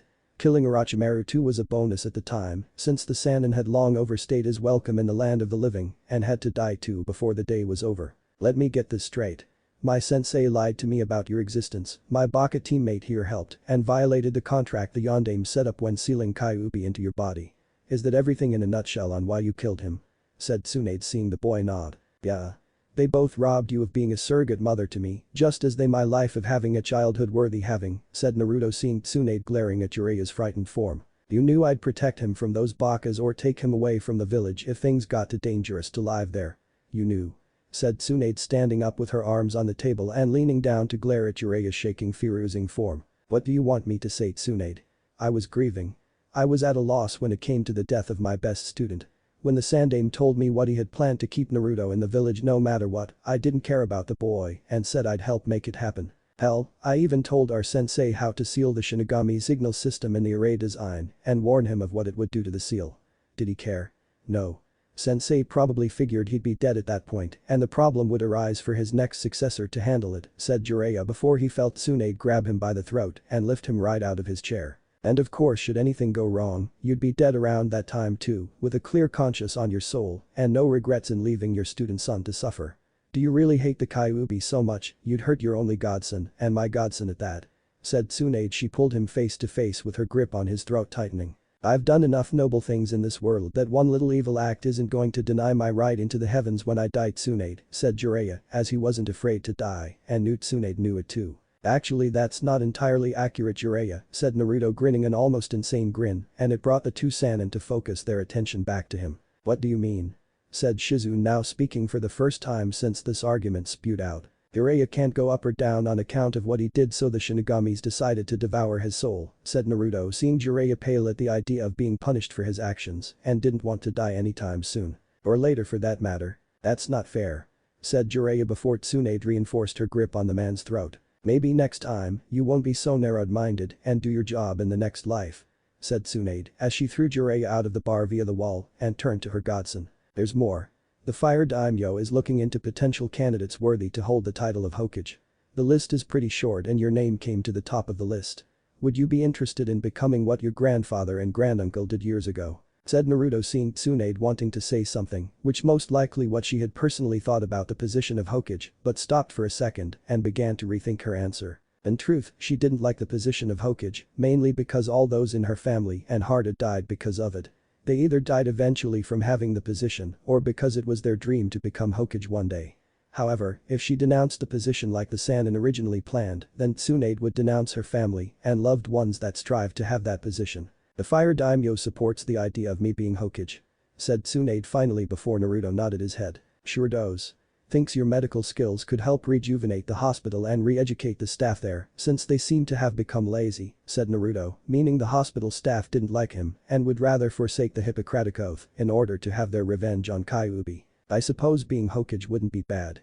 It would get me away from those damn debt collectors, said Tsunade, seeing Shizune and Naruto sweat drop. And let's not forget spending time with your godson. Your only godson at that, said Naruto, seeing Tsunade pause before smiling sheepishly. That too. Said Tsunade, seeing Naruto look at Shizune with a raised eyebrow, and the woman sighed. It's the sake, blame it all on the sake, it's what I do, said Shizune, embarrassed by her teacher's behavior. Well said, busty blonde glared. Anton let out an oink in agreement to Shizune's statement. I'll keep that in mind, said Naruto, as he walked out of the bar with the two women and Pig so they could meet as 3 teammates for this mission. So you're Candace? Said Tsunade, as she had to admit the servant was quite the tifu. Yes. Currently in the service of Naruto-sama, said Candace, as she saw Tsunade measuring her up. Don't act like you don't enjoy being around me, Candy-chan, said Naruto, as he smirked at her and saw the blush reach the living Thunderbolt's face. Aka, thought Candace, as she saw Tsunade raise an eyebrow at her, and the Thunderbolt just gave a look that said don't ask. Senju Tsunade, meet my 2 teammates I recruited for this mission. Aburam Shino and Hyuga Hanabi. Shino is part of Team 8, a tracking team, and Hanabi-chan is a lone genin, said Naruto, seeing Shino bow respectively and Hanabi doing the same. Not bad. Jiraiya finds me with his spy network, then these two use their tracking skills to follow the trail and confirm it's really me before the encounter. In the event I resist, you along with Candace keep me from running and bringing me back to Konoha by force if necessary. I can see why you got promoted to Chunin in the first place, said Tsunade, seeing the godly boy let out a chuckle at the praise and wave it off. Ranks and titles mean nothing to me, Tsunade. I'm just a simple person trying to make my way through this cruel world, said Naruto, laughing before looking at Jiraiya finally getting off the ground after being thrown through the wall of the building earlier. Okay. Mission successful, team. Now let's head back to Konoha. Said Jiraiya while staggering over to them. It's late in the afternoon. Nightfall will be upon us in a few hours. Logic dictates we stay somewhere tonight and then return in the morning, said Shino, with the rest of the group agreeing. Someplace fancy. Expensive even. And you Irobaka are paying for it all whether you like it or not. Said Tsunade, seeing Jiraiya gapping at her while Naruto agreed with that statement. Why me? Why not Naruto? Said Jiraiya, knowing the kid's clan fortune wasn't small by any means. Because, as your future Hokage I said so, and it's not like you're strapped for cash given your damn books being sold all over the elemental countries, said Tsunade, knowing the man had money but never spent it and freeloaded off others before they realized the man had the cash to spend. Fine. But only if you let me see your for inspiration purposes for my new book, said Jiraiya, who got punched in the face by Tsunade and faintly heard the yelling of Baka pervert. By the slug princess. Idiot. Oh well. At least he doesn't know we swiped his wallet, said Naruto, as he saw Candace holding the massive thing with lots of cash stuffed inside, and the two were grinning evilly with Tsunade over the amount they had acquired from the Toad Sannin. Nice. Now let's spend Jiraiya Baka's money. Said Tsunade cheerfully. Not far from them, 2 people wearing black cloaks with red clouds with straw hats with bells on them were watching the group, and the shorter of the two had his Sharingan eyes activated. He was Uchiha Itachi of the Uchiha clan. Next to him, as blue-skinned man with shark-like teeth and wrapped sword strapped to his back looking in the same direction as his partner. He was Hoshigaki Kisame and was once one of the 7 swordsmen of the mist. So is the Kyuubi brat among them," said Kisame, not being able to properly sense their target among the group. "Something is wrong, Kisame," said Itachi as he felt a cold chill run up his spine and that normally told him something bad was about to happen. "What? Is the Gaki there or not?" said Kisame, seeing Itachi now look at him with a hint of worry. "The Kyuubi is not in the boy." "Not anymore," said Itachi, seeing Kisame's eyes nearly fly out of his sockets. "What? I thought you said the Yondame's seal wouldn't let that happen," said Kisame, having been told by Itachi about the design of the seal and what it entailed. "I thought so too. Somehow, Kyuubi has been freed probably as it isn't there," said Itachi, seeing Kisame go a little pale. "So even if we took down a Sannin, 1 Chunin, and 2 Genin. Not to mention that other one will come back soon too, we will have to find Kyuubi," said Kisame, seeing Itachi shake his head no. "The one wearing the black shirt isn't human, Kisame. He's something else and he's stronger than Kyuubi," said Itachi, seeing Kisame looking ready to have a panic attack. "You're shitting me? Seriously? Stronger than the Kyuubi? How is that possible? I thought Kyuubi was the strongest demon of the 9-tailed beasts," said Kisame, not wanting to believe that they would have to fight someone stronger than the strongest Biju. "I am not," said Itachi, seeing Kisame gritting his teeth. "So what do you want to do?" "We have to do something or Pain-sama will kill us," said Kisame, knowing they were sent to retrieve the Kyuubi vessel, but things had changed and it wasn't like they could just defeat the group with a snap of their fingers. "I'll take Tsunade and the rest, will you take the boy?" said Itachi, seeing Kisame nod, knowing that between them, it was the Uchiha who had the edge in buying them some time and that may be just what they needed. At the hotel suite. "Ah, the life of luxury and pampering. I love it," said Tsunade as she collapsed backward against the soft queen-size bed and loved how it helped relax her back muscles. "Very nice. We should rob Jiraiya of his money more often," said Naruto, laughing with Candace at the idea. "Their rooms are over there," said Shizune, addressing Shino and Hanabi to the 2 rooms beyond the door to their left. "And ours are here on the right," said Naruto, seeing Shizune nod. But that said, everyone went to their respective rooms and decided to get some rest before moving out tomorrow back to Konoha. Sometime later, Jiraiya came into the hotel room before Shizune informed him that his room was the farthest of all of them from Tsunade and to an extent Candace and Naruto themselves. Shizune's look telling Jiraiya to not even think about looking at Hanabi's room or her own for that matter, should the sudden urge to do any research for his dirty books arise from this event. It was around midnight for Naruto that he awoke after sensing 2 people arriving at his door and they were not with his group, nor did he sense they were friendly. Getting out of bed, the Namikaze walked to his door and opened it just before the shorter of the 2 in front of him could knock. "Would you by chance be Uzumaki, Naruto?" said Itachi, seeing the boy was a sight to behold with his looks and the king-like aura around him. "Namikaze, Naruto, actually." "Why? You from Iwa or something?" "Because if you are, I'm giving you all of 5 seconds to turn around and leave before unleashing my anger on your 2 asses." "Decide," said Naruto, seeing Itachi's eyes widen slightly and Kisame grinning a bit of fighting an actual Namikaze. "No.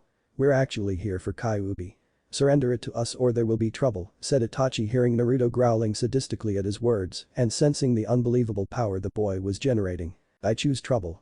"Bring it," said Naruto, seeing Itachi activate his eyes and Kisame now unwrapping his sword. Itachi tried to use his eyes to suppress the energy around Naruto as it would have done with the Kyuubis, but for some reason, the Uchiha prodigy found the presence around the boy growing with each passing second. Before the Uchiha could react, even with his Sharingan activated, Naruto had moved with unmatched speed and proceeded to punch him hard in the gut that sent the former Leaf Shinobi through the wall across from the boy's room. Kisame brought his trust sword Samehada down on Naruto, but the Namikaze dodged it and grinned evilly at the former mist swordsman.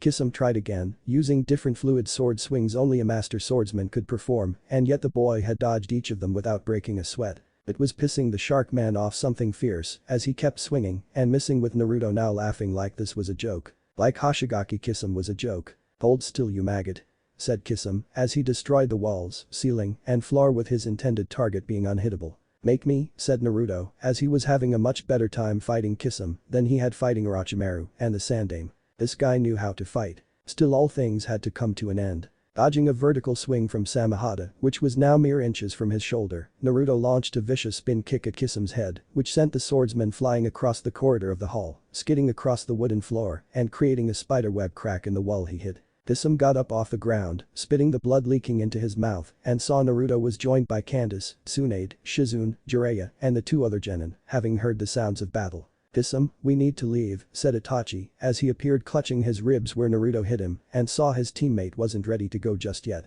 "Damn brat. No one lands a hit on me and lives."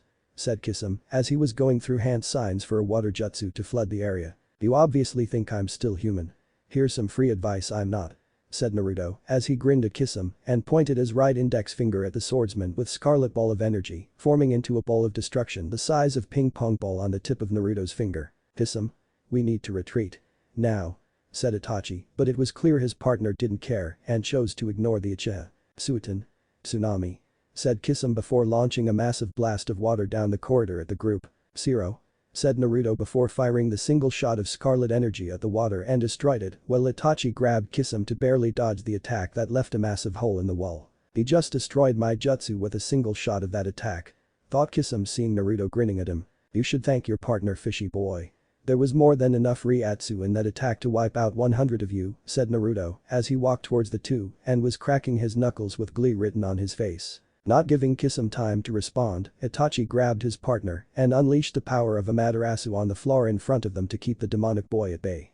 Naruto stood in front of the dark flame, scowling at it, knowing that he shouldn't show off his Mangekyo to douse the flames, and saw the pair retreat through the very hole he made. Don't touch it. That fire is very dangerous, said Jiraiya as he used his skills in sealing to contain the dark fire into a scroll and put it away for further study. Who were they, Jiraiya? Said Tsunade as she had seen one was Itachi and the other was from Mist if the sword was any indication. One was Uchiha Itachi and the other was Hoshigaki Kisame. They are both part of an organization called the Akatsuki.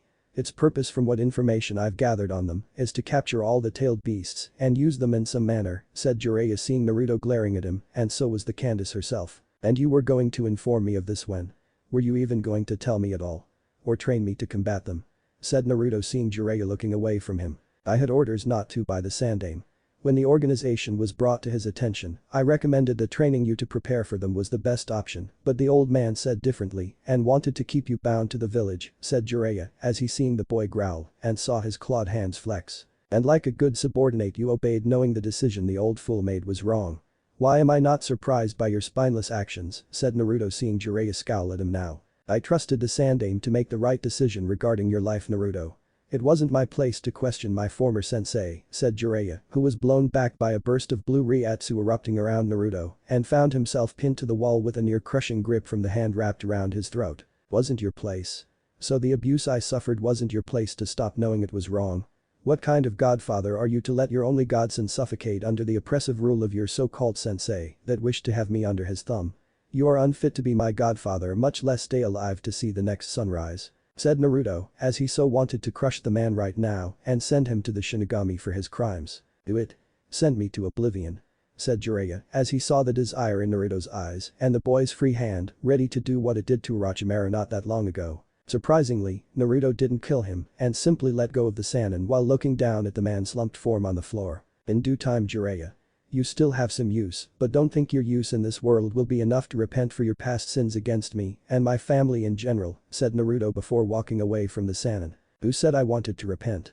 Said Jiraiya mumbling to himself, but Candace heard it and she retaliated by kicking the man right between the legs. Say something like that again, pervert, and I will kill you myself for your crimes against his family, said Candace as she walked away and let the man whimper for the rest of the night alone, knowing he would be pissing quite a bit of blood for over a week. Konoha several days later. I see the invasion left its fair share of marks on the place, said Tsunade as she walked with the group into the leaf and saw signs of where the invasion hit pretty hard. You would think the invasion would humble them in realizing Konoha isn't invincible like they've led themselves to believe, but all it does is inflate their ego to the enemy losing in the end, and it has only increased their arrogance, said Naruto as he saw the people glaring at him and whispering names in his direction. I still say you should kill them all, Naruto-sama.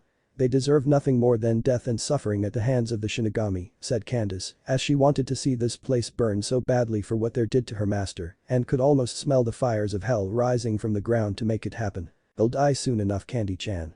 Just hold out until then, said Naruto as he would make changes to this place when he became its Hokage eventually, and his first order of business then would be to wipe out the old generation so the new one could grow more freely. Yes, Naruto-sama, said Candace as she blushed slightly at his use of her name, which was toned with affection and was different from when Yoru had used it. Not if I can help it, thought Jiraiya as he was walking with a limp and was a bit angry Tsunade refused to heal his injury so he wouldn't piss blood. When the group got the Hokage tower, Tsunade greeted the fire daimyo, telling the man she would become the new Hokage of Konoha and that she would do everything within her power to make things right.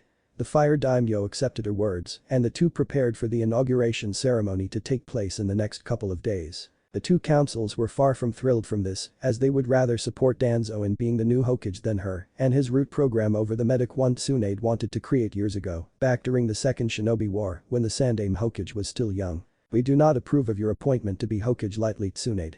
Even if it is backed by the fire daimyo, said Kaharu, as she looked at Tsunade sitting in the Sandaime's chair, wearing the Hokage hat and the robes to match. You don't like it, then retire from your position and let someone else take over with more vigor in their bodies, said Tsunade with a look that told the older woman to challenge her further if she dared. What my former teammate and fellow councilman is stating, Hokage-sama, is that we are merely against the idea of you favoring that demonic thing responsible for killing your predecessor, said Homura as he saw Tsunade smirk at that and nod her head slightly. I suppose I should feel something close to anger for that simple fact if not for another one where my predecessor and former sensei lied to me about my godson being dead. But you all had a hand in his abuse with having the village populace move against him with trying to keep Naruto under your thumb to be your weapon once mentally beaten into submission, said Tsunade glaring at Homura now sweating heavily under it. Hokage-sama, be reasonable.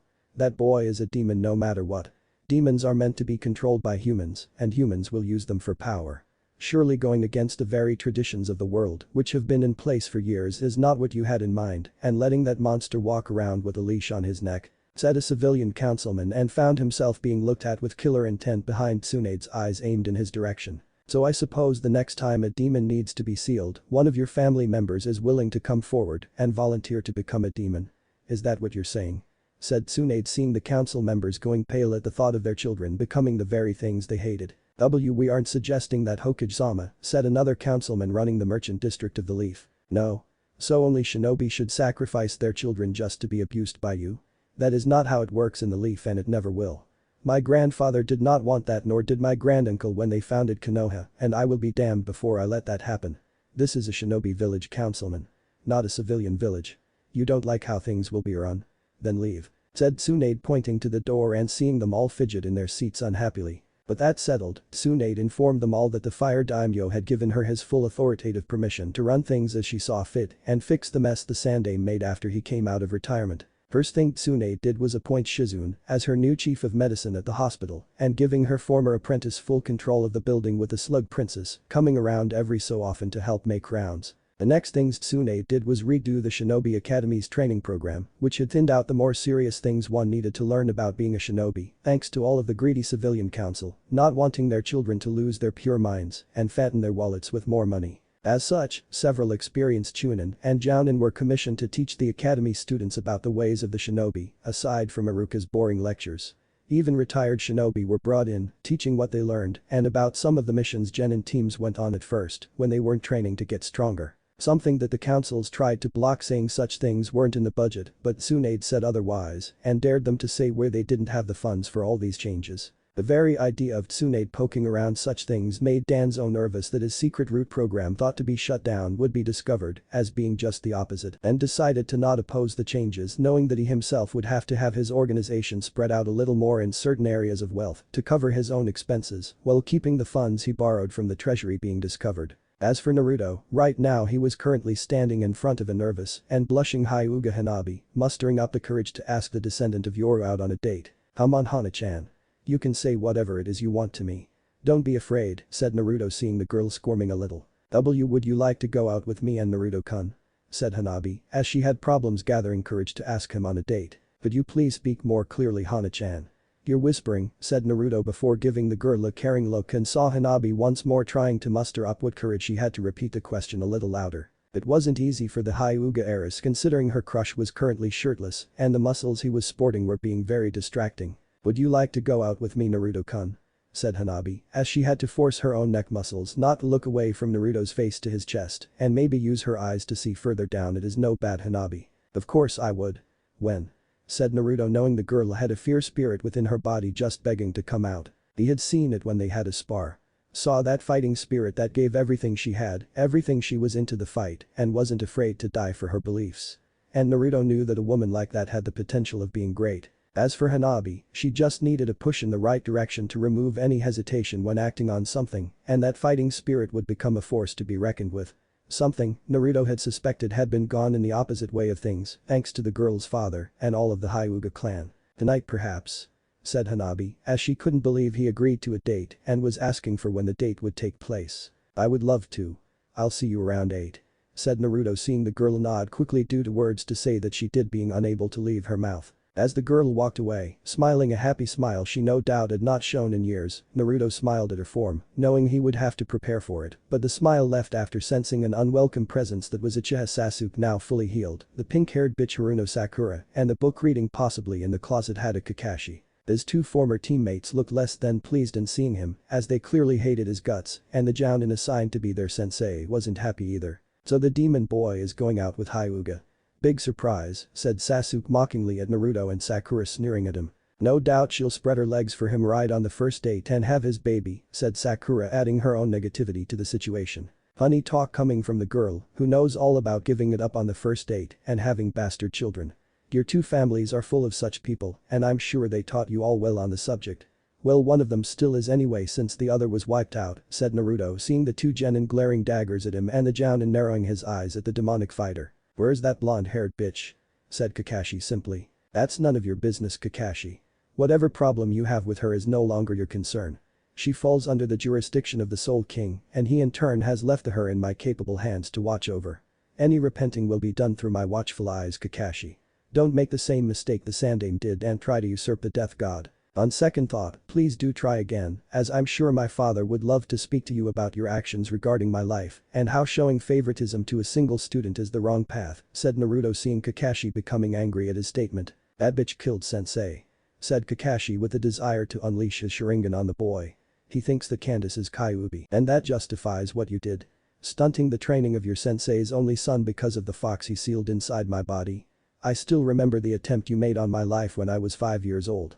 Ironically, it was Itachi himself who saved me from your little attempt and had you removed from my protection detail. It's also ironic that Itachi was one of the few who actually did their job in protecting me, and I really should thank him for that, before apologizing for nearly crushing one side of his ribs when we fought after convincing Tsunade to come back to the leaf, said Naruto, seeing Kakashi's eyes widen and Sasuke's narrow in rage. You fought Itachi? Where is he? Said Sasuke, demanding to know. Why should I tell you? The man isn't going to stay in one place for long. He's a missing nin for Kami's sake. Besides, even if you did somehow encounter Itachi, his partner in crime Hoshigaki Kisame and former 7 swordsman of the mist would just stand in your way. Zabuza nearly destroyed you with his killer intent alone, but Kisame is at a whole different level and will wipe your ass out, said Naruto, seeing Sasuke glaring hatefully at him. I don't care who is standing in my way. I'll kill them because I'm an Uchiha. An elite. Said Sasuke with his eyes now activated. If you're an elite like you claim, then what is Itachi when compared to you and the rest of your dead clan? Doesn't matter. You're wasting my time. Go back to brooding over your petty revenge, Sasuke, and take your I play with Uchiha Sasuke dolls all day fangirl Haruno Sakura with you, said Naruto as he walked away from the group, but the sound of chirping birds stopped him and turned to see Sasuke charging him at full speed with neither shinobi behind the dark-haired boy stopping him. You will bow to my whims. An Uchiha will not be denied what is his and never will be.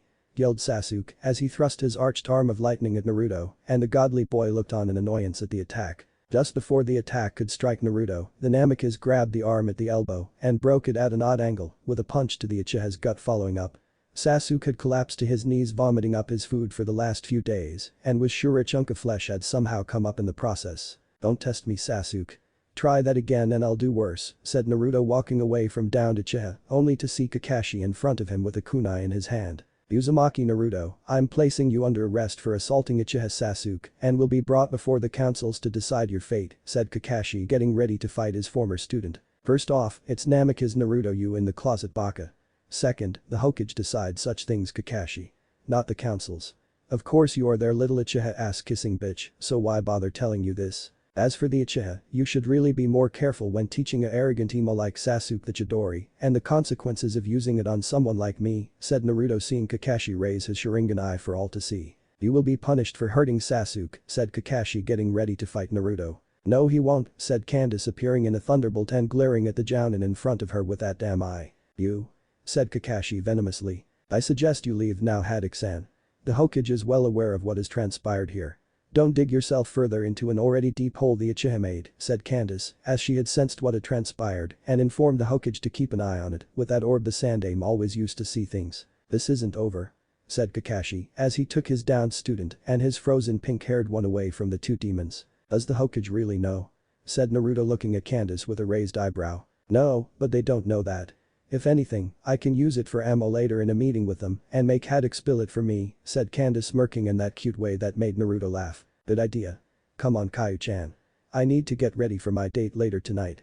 I need a woman's perspective on what I should wear on my date with Hanabi-chan, said Naruto as he saw a glimpse of Candace's displeasure at him going on a date with someone before her and knew the Thunderbolt was feeling the stinging feeling of jealousy even if she didn't know that it was jealousy she felt. Oh, like Naruto, Candace would eventually realize it would all come together soon enough and the Thunderbolt would have to make a choice in pursuing such feelings. Chapter 3 Date and Apprenticeship. Story start. Naruto approached a Hyuga compound, wearing black pants, boots, and a nice t-shirt that did little to hide his physique from others.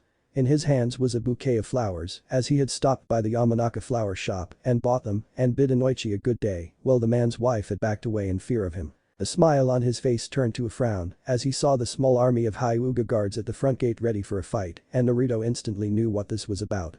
A certain someone or possible some people were trying to prevent Hanabi from going on a date with him. Not surprising really given the snooty clan Hanabi was from and how they did not wish to taint their supposedly noble blood with the Hyuga heiress being with the demon boy of the leaf. Even if he was an amicus. I'm here to see Hyuga Hanabi, said Naruto trying to be respectful to the guards, though they looked anything but respectful to him and ready to strike the moment they saw an opening. We cannot let you pass on the orders of Hyuga Hiashi and the Hyuga elders. Hanabi-sama is banned from leaving the clan compound until further notice, said the leader of this small army of Hyuga members. You mean she's stuck in the house until they stamp the cage bird seal on her forehead like they did Niji? Right. Said Naruto seeing some of the branch members stiffen and saw some were sympathetic to Hanabi since the girl never used the seal. That's not your business demon, said the lead Hyuga. I am making it my business you sack of shit. However, I'm not without compassion as I'm going to give you a choice and I suggest you choose wisely. Either you go back to your masters to tell them to let Hanabi-chan come out on for our date or I'll make you do it after I giving you each a beat within an inch of your life.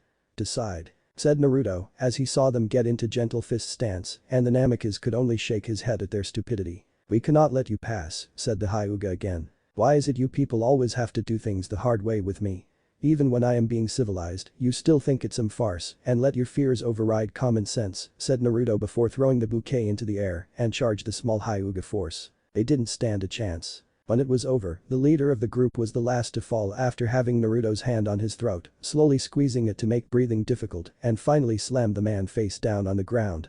Walking to the door, Naruto caught the flowers he had thrown into the air and kicked the door down before walking through its halls to where Hanabi's chakra signature was located. At the cage bird seal sealing room. With Hyuga Hanabi, it is the decision of the Hyuga elders and clan head Hyuga Hanabi that you be branded with the cage bird seal immediately so your older clearly smarter sister can take her rightful place as Hyuga clan heiress. After the sealing, you will be moved to the branch house where you will be forced to produce multiple children with different male branch family members and continue to do so until barren inside. Anything to say before we proceed? Said the Hyuga elder leading this proceeding. That this practice is wrong and that my father should be ashamed of himself. How can you do this your own child and not think of mother? Said Hanabi seeing Hiashi scoff like her words would reach him. Your mother's marriage had nothing to do with love my failure of a child. She thought it did and I let her believe it until you were born, said Hiashi coldly seeing Hanabi now scowling at him after the realization of those words reached her mind. Monster. You killed her after I was born and convince everyone it was of natural causes, said Hanabi seeing Hiashi smirk along with the Hyuga elders. It has always been the tradition of the clan head to have at least 2 children and then have them compete for the right to be in the main house. Why should Hinata's birth and then yours years later be any different? Though you wouldn't understand tradition just like she didn't want to believe our marriage was not out of love, said Hiashi seeing Hanabi becoming angrier by the second. May you burn in hell with the rest of these inbred monsters, said Hanabi seeing the group before her scowling at the insult. You will regret saying those words to us after the sealing my dear. Of that, we will make sure of and may even help in your breeding, said another Hyuga elder smirking at the girl before him. Anything else that would be said was silenced by the sound of fighting outside of the room and the body of a Hyuga was sent through the wall for them to see before the form of Namikaze Naruto stepped through it. I'm here for my date with Hyuga Hanabi. Step away from her now. Said Naruto seeing the Hyuga elder in charge of the ceiling glaring at him with his Byakugan. Not a chance. "This fool of a Hyuga is going to be part of the branch family and breeding stock for our clan," said the Hyuga elder, before moving the ink brush in his hands towards Hanabi's forehead, but stopped halfway when he found his arm was no longer attached to his body and was now on the floor, with Naruto standing next to the elder with a blue Ryatsu-made katana. "It wasn't a request," said Naruto, kicking the elder into the wall. "Demon abomination," said Hyuga Hiashi, standing up preparing to strike Naruto down. "Says the man that killed his own wife. I may have some demonic blood in my veins, but no demon would dare kill his mate and the bond the two share. Such a pathetic thing you are, Hyuga Hiashi. It's a good thing Hanabi-chan is more like her mother than you," said Naruto, seeing Hiashi practically snarling at him.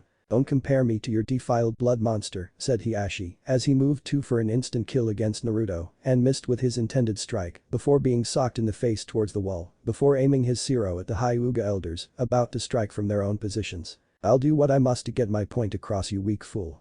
Hanabi-chan will not be made a branch family member and she will certainly not be your breeding machine for your little inbred clan. Come on Hanabi-chan, let's get the hell out of here," said Naruto, helping the girl up to her feet and gave the Hyuga once over to make sure there were no marks or any other seals they may have put on her. "Thank you, Naruto-kun. When I came home, they surrounded and locked me away in my room until now. I tried to fight them, but they were too many and I'm just so weak. I'm not worthy of being a girl of interest for you," said Hanabi as she was about to run away, fleeing to her room, but Naruto's grip on her hand never left and found herself soon in his arms while crying. "You're not weak, Hanabi-chan.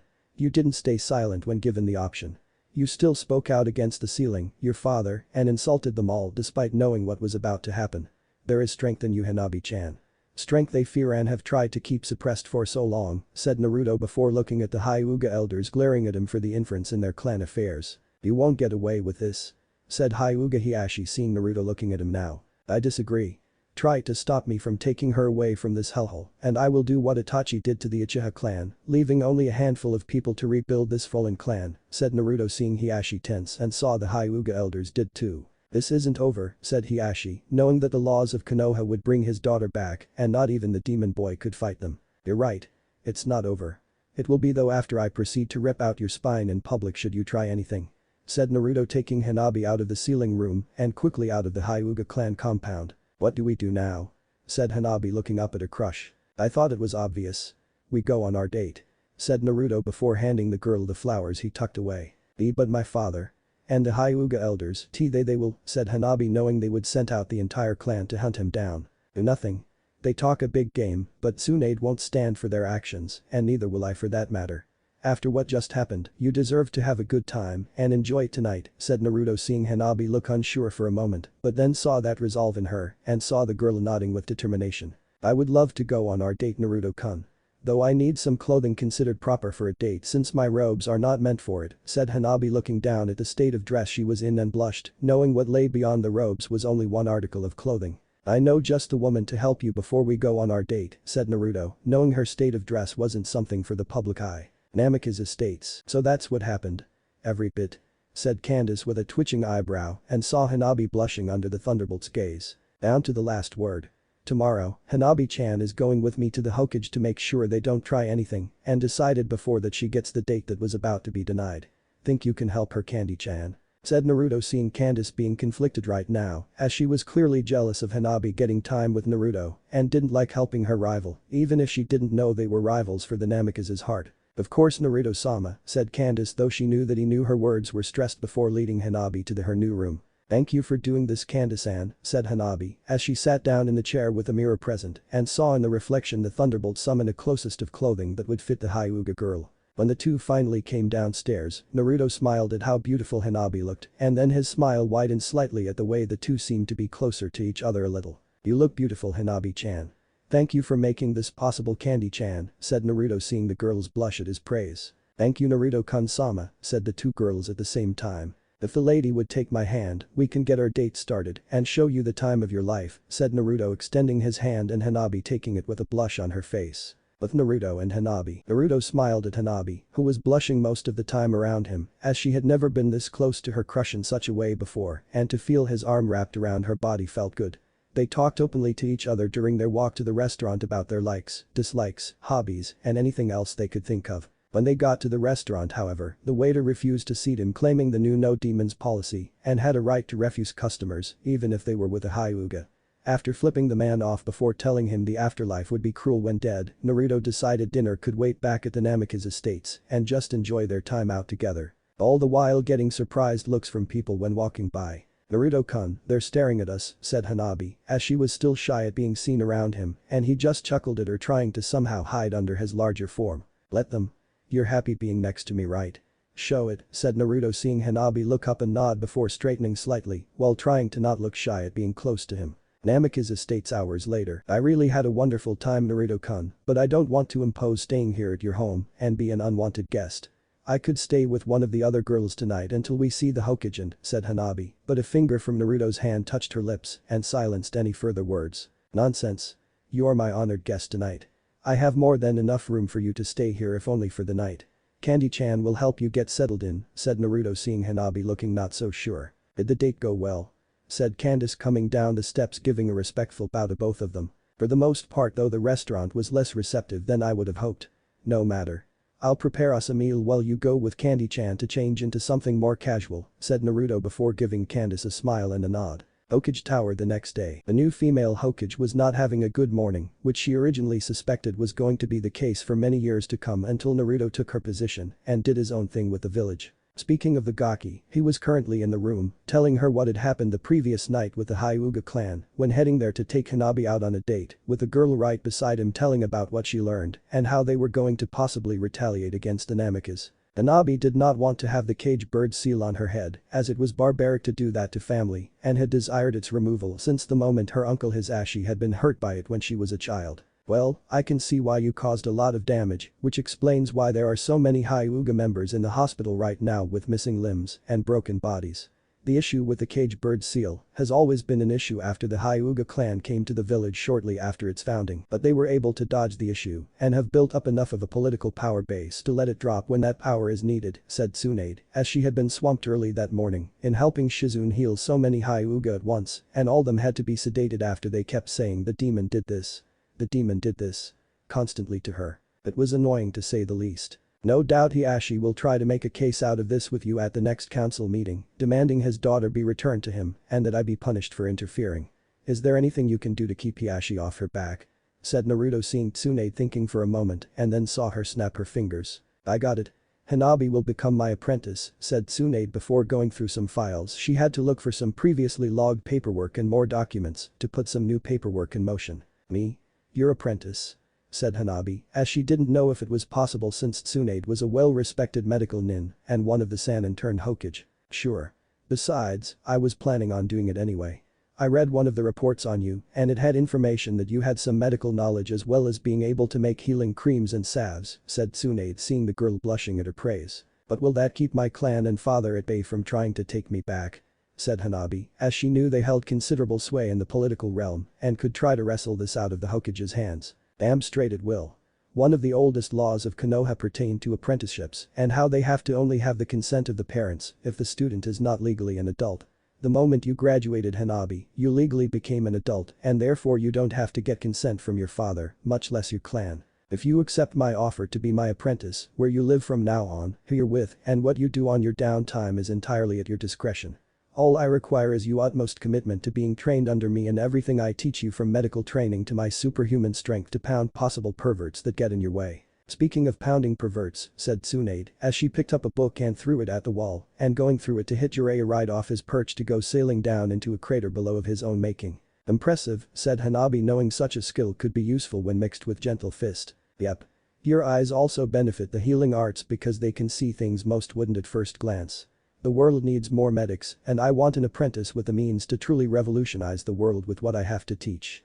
Do you want in on the ground floor?" said Tsunade, seeing Hanabi nodding excitedly, and Naruto just grinned in approval too, since it was clear he wanted the girl to be strong too. "I would be honored," said Hanabi, as she wanted to get as strong as possible to be worthy of Naruto. "Great. Just sign here, and then finally your initial here," said Tsunade, as she handed the paperwork to Hanabi, who gave it a quick read over and then signed it before Tsunade stamped it with her seal of approval. "Congratulations, Hana-chan. You are now an apprentice to the Hokage," said Naruto with a smile on his face. "Thank you, Naruto-kun," said Hanabi, trying to keep her blush under control under his praise. "When you aren't busy with your own training or your boyfriend, I want you at the hospital learning from me, and when it's not possible to learn from me, then you'll be learning from Shizune. Almost everything I know, she knows too, and can help teach you when my Hokage duties keep me from teaching, said Tsunade, as she saw Hanabi nod, knowing the woman had a very demanding job and had to manipulate the schedule to make this work. Hanabi went to train after a quick bout at Tsunade and kissed Naruto's cheek. You've got some big balls for what you pulled yesterday, Naruto. Not to mention you're dating the girl in the middle of all of this, said Tsunade, seeing him grinning. I live dangerously. Comes with the occupation in my blood. After Yoru entered my head to train me, I was taught more than just physical combat and the powers I now possess. Even when I came to the Hyuga compound yesterday, Hana-chan stood defiantly against her father and the Hyuga elders while giving them a piece of her mind. I find that be very sexy, said Naruto, grinning further at Tsunade, seeing the woman smirk. So strong women rock your world, huh? Well, just be careful when around Anko or the Inuzuka clan females, since they can be pretty strong in their own right, said Tsunade, seeing Naruto nod at that, knowing all about Anko and the Inuzukas to a certain extent. And there was also Candace and other servants to consider too. I'll keep that in mind, said Naruto before getting out of his chair and leaving the room. You kind of have to, Naruto, since the CRA applies to your current status as the last remaining member of the Namikaze clan, said Tsunade, seeing Naruto stop at the door and look back with a smile on his face. I know. And only the strongest of women are going to be allowed into it if I find them worthy, said Naruto before walking out of the room. Damn.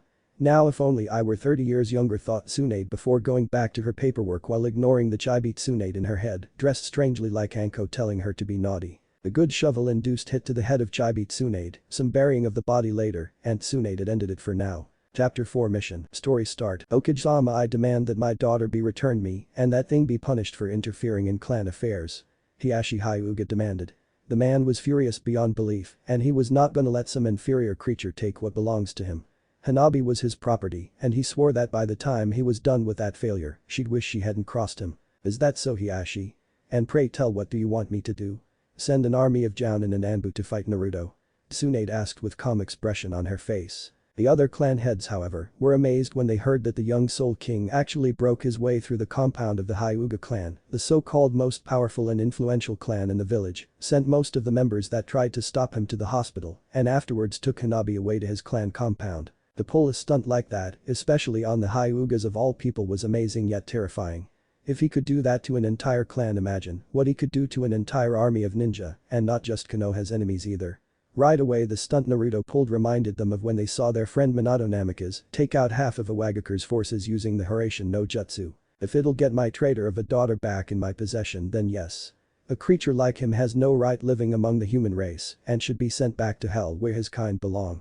He spat out venomously. Tsunade, on the other hand, narrowed her eyes dangerously at the arrogant man. Is that so? Well, let me make one thing perfectly clear to you, Hyuga Hiashi. Tsunade said, getting his and the others' full attention. That thing happens to be my godson, who is not only the descendant of a Soul King who makes Kyuubi and the other Biju look like a cuddly animals, but is also the one who not only killed my traitor of a sensei, but also my old teammate Orochimaru. Not only that, but he also made Itachi Uchiha the murderer of the entire Uchiha clan, and Kisame Hoshigaki, the strongest of the 7 swordsmen of the mist, flee for their lives. She emphasized, making their eyes widen in surprise, and Hiashi have a fearful look on his face. Damn. Thought Inuzuka, as she didn't know that and felt a bit turned on for some reason. Those are 4 cage level ninja he has faced without even trying, and if he can do that, imagine what he'll do if I happen to send an army of ninja after him so that you can get your property back. It'll be like the Kyuubi attack all over again, only this time it'll not only be 10 times worse, there will be no Yondaime here to save us, and I sure as hell am not gonna be the one to face a pissed off descendant of a Soul King. If you want to, you can hire members from your clan to try and take her back, but don't be surprised if this time they come back in body bags, or quite possibly not at all. Tsunade stated while the man seethed in rage. And as for your request to have Hanabi returned to you, I'm so sorry, but I just can't do that. She said, and that was when Hiashi stood on his feet with a look of rage on his face and his Byakugan blazing to life. What? How dare you deny me what rightfully belongs to me? I ought to, Hiashi roared, but then found himself being restrained by Shikaku Nara's shadow possession jutsu, with what appeared to be shadow tendrils that were aimed for every vital area, and Chauza Akimichi's expanded fist that was ready to smash his skull in. Inoichi was ready to use his mind-disabling jutsu, Shibi's bugs buzzing around the room, and ready to drain him of his chakra. Tsume had her claws extended and stood in front of Tsunade protectively, and Kuramaru had his teeth aimed for the man's jugular and ready to rip it out. Shizune herself was in position to use one of her poisonous needles from the launcher hidden under her wrist, knowing should they make contact with Hiashi's body, they would bring about a slow, agonizing death. All in all, Hiashi was thoroughly fucked, and if he were to strike he'd be killed on the spot and his clan would be banished from the village, if not killed off like the Uchiha clan were. "You ought to what Hiashi team?" said a voice from the shadows with the owner of the voice stepped out of the shadows and revealed himself to be none other than Namikaze Naruto. "You?" said Hiashi with intense venom in his voice. "If I didn't know any better, I would have to say you just threatened the Hokage, which is considered treason, and naturally such an act would be punishable by death. By the looks of things you're terribly outnumbered." The Namikaze stated, and the Hyuga was beyond scared now at that sudden realization. "Everyone stand down." Tsunade ordered, and the clan heads as well as Kuromaru slowly returned to their original positions, though Tsun was occasionally glancing at Naruto despite being discreet about it. "As you wish," said Naruto calmly, though his eyes never stopped giving Hiashi's their ever-piercing stare. "I'm gonna let your little outburst slide this one time, Hiashi, but if you threaten me like that again, I will have Naruto be your executioner and your clan will be removed from the village. Do you understand me?" Tsunade asked Hyuga clan head in a dangerous tone while getting a reluctant nod from the man. "This meeting isn't over yet and already she's got Hiashi by the balls. Should I be worried that this moment reminds me of my wife's ways of running the clan? Women all do trade notes when it comes to these things," thought Shikaku for a moment before refocusing on the meeting. "Now then, the reason why I'm not giving in to your demands is because of Hanabi having officially becoming my apprentice in my arts," she answered, making the Hiashi's eyes widen. What? Since when and why would you want a weakling like her learn your arts?" he asked, only to hear Naruto growl. "There is only one failure here and that is you poor excuse of a father. Hana-chan has more skill in her little pinky than you do in your entire body," remarked the young Mizoku, making Hiashi growl. "Why you?" Hiashi snarled out, itching to use gentle fist on Naruto. "Be what team? Demon? Monster? Beast? I can keep the list going if you want, since all a weakling like you is really capable of doing is being abusive and killing those weaker than you so they don't get stronger. And I have to be quite honest with you. I love being a demon and giving you arrogant humans a reason why you're on the bottom of the fucking food chain. Especially since my grandfather considered your type as an appetizer before he gave up the whole eating humans ordeal for his lover. Maybe I should take up his old habit and give you another reason to fear me along with the rest of my kind, starting with your arrogant clan," Naruto said as he revealed his elongated canines and chuckling darkly, scaring the crap out of Hiashi. Tsunade coughed and spoke up again. "Sorry Naruto, but you can't eat him or anyone else that gets on your bad side in the village, no matter how tempting it is right now," she emphasized while Naruto just shrugged. "Oh well, I will just go with maiming the Bakas then. Besides, I'm pretty sure I'd just get a bad case of indigestion from trying to eat a member from his clan," he said with a grin on his face while Tsunade snorted at the thought of Naruto having stomach problems after eating a few Hyuga. "Anyways, yes, Hanabi is my official apprentice since she signed this paper, and due to a law my grandfather created, she is considered an adult due to her being a shinobi under my rule. You Hyuga Hiashi have no say in it and only she can decide if she doesn't want to be my apprentice anymore," Tsunade stated while Hiashi clenched his fists in anger, realizing that Hanabi was out of his grasp. "Fine. If you want that weakling then you can have, but from this day forward Hanabi is no longer a Hyuga. She is banished from the clan," he said with finality and anger in his voice, shocking all the clan heads minus Naruto and Tsunade. "I'll be sure to inform her of that, Hiashi, and since she is a ninja as well as my apprentice under my care, she will not have the caged bird seal placed on her," she said with Hiashi's eyes widening. But the Byakugan," Hiashi stammered out at realizing his anger-driven mistake, "is no longer your concern since she is no longer a member of your clan since you've just announced publicly of your disownment of her. Oh, and should you attempt anything I'm giving Naruto permission to deal with you and anyone else as he sees fit. She also talked to me about a certain incident concerning you, the elders, and the death of her mother and Naruto being a witness to hear it," Tsunade said, and the Hyuga paled in fear. "Damn that traitorous bitch," thought Hiashi. "But since I have no hard evidence I can't do anything about it at the moment unless you decide to push the issue further. Now get out of my sight. Your mere presence sickens me to no end," Tsunade said to the man who scowls, gets up and leaves out of the chamber and slamming the door hard behind him. "Call me paranoid, but that prick is gonna pull something stupid sooner or later on Hanabi-chan. I hope he does because I'm gonna enjoy making that prick and anyone else under his thumb suffer for their insolence," Naruto said with a dark and bloodthirsty grin on his face, making most of the clan head sweat drop. Tsume on the other hand was shivering with excitement and lust in her eyes, especially when she saw the grin on Naruto's face. Her Inuzuka instincts were creeping up into the back of her mind and trying to compel Tsume to do something not meant to be witnessed by the people in the room. Damn it, Hana wasn't kidding at all. He's dangerous, powerful, and hot. I wonder if he's into older women. she thought as she ogled the ultimate alpha male, while Kuromeru glanced at his partner's eyes and sweat drops. That kid better watch his back or else Tsum will end up jumping him when he's alone and doing God knows what to him. Not to mention Hana was practically jumping around at home last night. Something about an alpha secret war for his heart, the dog shinobi thought. After that little scene with Hiashi in the meeting room, Naruto decided to leave the tower and headed to teammates' training ground where Hanabi was training with teammate. As he landed in a tree, the Namikaze let a growl, which escaped from his lips because he could see Kiba and the Inuzuka was trying to make a move on Hanabi, while Hinata was glaring at Hanabi along with Kurenai. Why they were glaring at her? Probably because she stole Naruto from Hinata. On Hanabi, all I'm asking for is one date. Besides, you shouldn't be around a demon like Naruto. He tried to reason, which caused Hanabi's brow to twitch dangerously. I already told you, Kiba, I'm with Naruto-kun and I'm not interested in you at all. Now please leave me alone. She said in the calmest voice she had, but it was starting to form into anger due to Kiba's pestering. Shino was about to interfere, but his bugs quickly told him to stay put due to there being a dangerous predator nearby and its target was Kiba. They also told Shino who the predator was and the Abiram decided to simply observe the events playing out before him, with the option of interfering being a last resort should he really need to interfere. Kiba on the other hand was starting to get angry. I don't get what you see in that monster anyway. He killed our former leader. Doesn't that scare you at all? Hanabi's eyes started to slowly form into the Byakugan because right now he was treading on dangerous grounds. That was only because that man ruined Naruto-kun's life and tried to turn him into his faithful servant and allowed those people treat him like he was a dangerous criminal, and I could care less if Naruto-kun is a demon. I would rather be with a demon that would love me unconditionally and treat me like a princess than be with a human that sees me as an object or a prize like you do, Kiba. She snapped at the Inuzuka, who started to snarl dangerously at him. So what if I see you as some prize? That's what you are, and you are gonna go on a date with me, you little wench, or I'll, he started to say until a shadow loomed over him from behind. Or you'll what, Kiba? Naruto asked in a dangerous voice. Dread was in Kiba's eyes and he slowly turned around to see a very pissed off looking Naruto staring down at him with glowing heterochromia eyes. Akamaru decided to be smart and leapt out of Kiba's jacket and ran behind Hanabi whimpering in fear. He stammers out while Naruto cracked his knuckles. I know you were not trying to advance on my Haim and stated that she was a prize to be won, did you? The young Soul King asked and Kiba tried to act tough. So what if I did, demon? She's my woman whether she likes it or not and I will not my prize to a creature like Yuurg.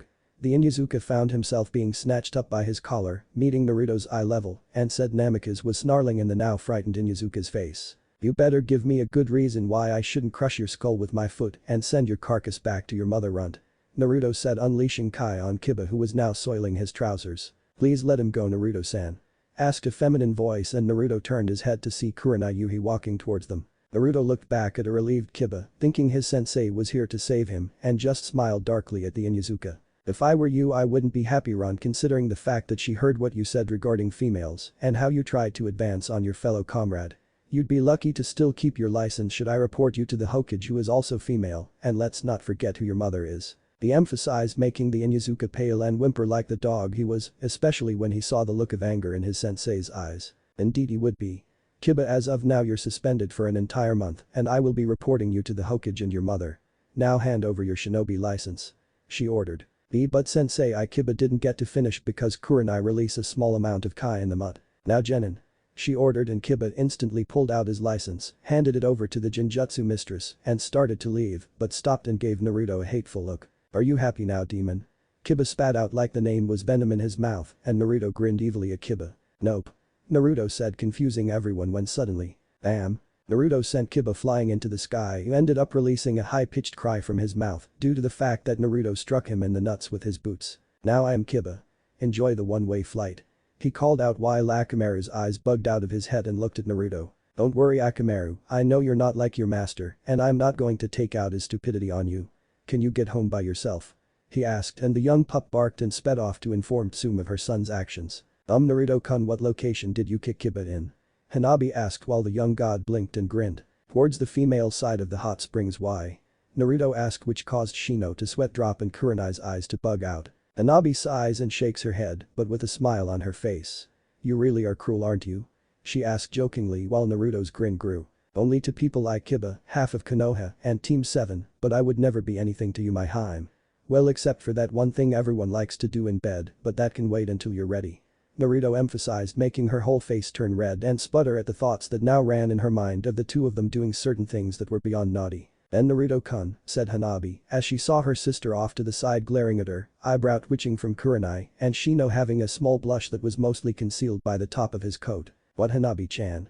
said Naruto with his grin further expanding with his hands on her hips, knowing he was putting Hanabi in a very unique position with the other two shinobi watching. "My sister is watching," said Hanabi, knowing how Hinata was a bit prudish when it came to such things. Add this to the fact Hinata hates her sister for stealing her love. "Want to go someplace more private?" said Naruto, seeing the blush on the girl grow even greater. "Naruto-kun," said Hanabi when she felt his hands were dangerously close to her rear and further making naughty thoughts rise up within her mind. "Alright. My apologies," said Naruto before taking his hand off her hip and grabbing Hanabi's hand gently before kissing it in a gentlemanly manner. "With Kiba suspended, who will replace him on our team, sensei?"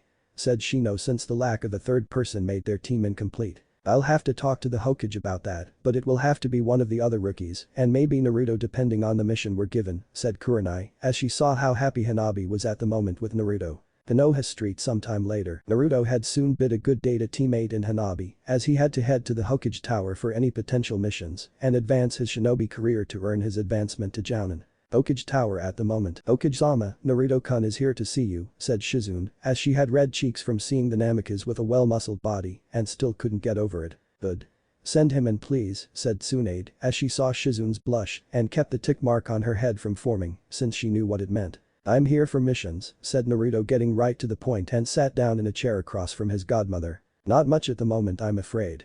A little of this and that, though none of them truly let you show off your talents," said Tsunade, knowing the Gaki wanted to show off his talents to advance in rank and take on more dangerous missions. "I see," said Naruto, as he felt depressed by that and really wanted a high-profile mission. "I know you want to take on a mission, but there are times when we get slow days, and this is one of them," said Tsunade, sadly knowing the demonic blood in Naruto was being a pain in terms of wanting to get him to stretch his legs outside of the village again. "Okay. I'll be around, so call if you need me," said Naruto before walking off out the door. "Yes. Call you if I need you. I can think of some needs." "No. Bad Tsunade. You're not going to think such thoughts. You're old enough to be his grandmother," thought Tsunade, as she felt the perverted Chibi Tsunade trying to rise up within her head from the grave she was buried in, and the female Hokage mentally had to whack it repeatedly with a shovel. "Hokage-sama, I have Yuhi Kurenai here to see you. She says it's regarding Inuzuka Kiba and an incident that took place earlier with your apprentice Hyuga Hanabi," said Shizune, seeing the Hokage narrow her eyes and motioned for Shizune to let Kurenai in. The next few minutes resulted in killer intent being unleashed, swearing, drinking sake, and then a sudden urge to castrate chauvinist males, thinking women were property. Over half the male population shivered in fear. But Naruto, the Namikaze descendant of Yoru, smiled knowing Kiba's hellish day had only just started as word spread of the Inuzuka's invasion of the hot springs and the beatdown received by the women in it. From what the rumors were indicating, Kiba had suffered broken bones, some internal bleeding, and a large P-shaped mark on his right ass cheek to indicate he was a pervert. Naruto made a mental note to have it confirmed and get the pictures to hold over Kiba's head for the end of his days. As he thought about this, Naruto heard some commotion happening up ahead, seeing a woman on horseback, riding away from some armored warriors and trying to elude her would-be kidnappers. Not one to ignore it woman in need of rescuing, Naruto moved quickly in between them and launched a vicious spin kick at the lead pursuer that sent him colliding into the others. "Cut. What the hell was that? That's not in the script. Who are you?" said a man dressed like a director for a movie with a film crew behind him. To his credit, Naruto didn't act embarrassed or sheepish when learning this was a movie based on the Princess Fuin movies this actress Fujikazu Yuki did. Instead, Naruto had walked right up to the director of this particular movie and asked him what his major malfunction was in making a movie in a shinobi village without getting the permission of the Hokage first so she could alert her forces of what was going on. In fact, by the time Naruto was done ripping the man a new asshole, figuratively, the director was on the ground bowing, pleading for mercy, and promising never to do it again. "So you're the famous actress Fujikazu Yuki, huh?" said Naruto, having left the weeping man to focus on the actress in front of him. "Yes. What's it to you? Are you like the other people wanting my autograph?" said the woman in a formal tone, but she was a bit intimidated by the sight of the Chunin before her. "You got a problem with fans loving your movies?" said Naruto, as he was going to ask for an autograph, but the woman made it pretty clear she didn't like fans asking, and she didn't give them out of the goodness of her heart either. "I hate it when kids come up to me wanting an autograph from me.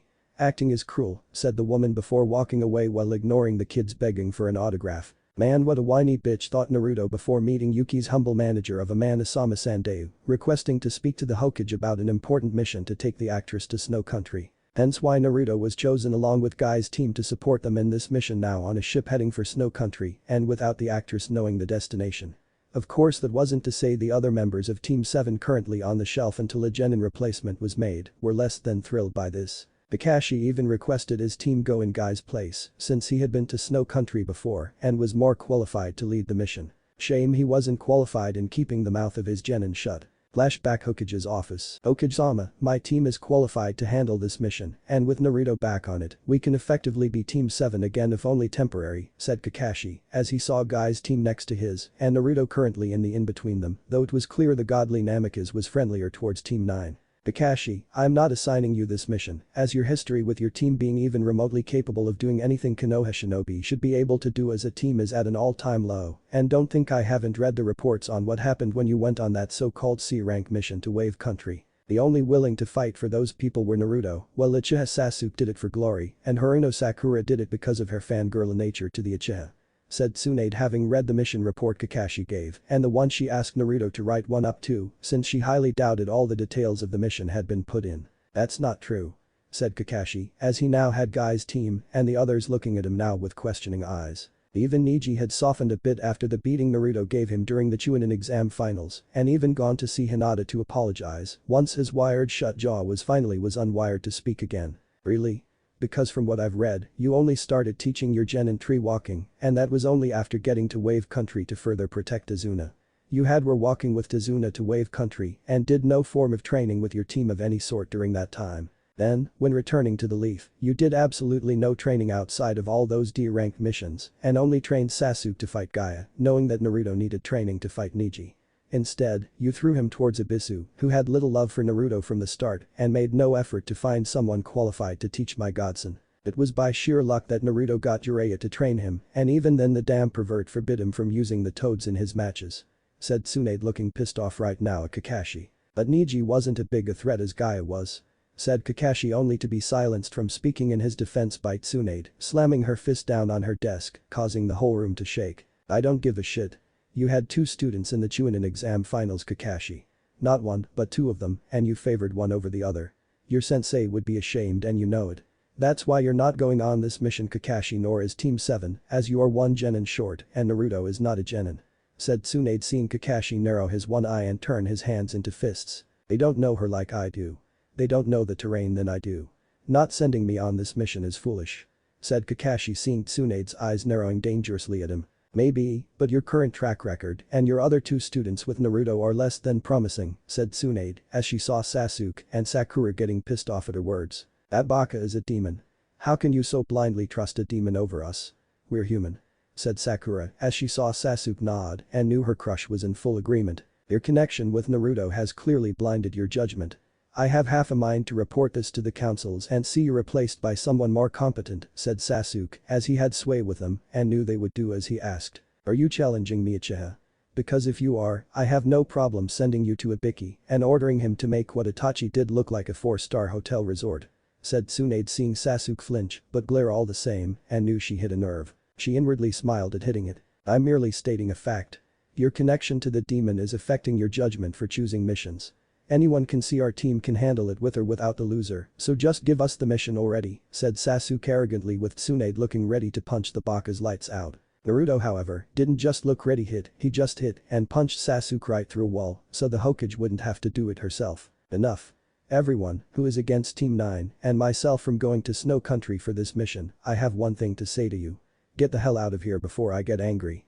Said Naruto, making his power known and scaring the crap out of the rest of Team 7 out and everyone else in the room. Turning back to Team 9, Naruto found the amusing sight of Tenten's hair now resembling a porcupine, Neji's hair now white as snow, and as for the 2 spandex thick eyebrows of the group.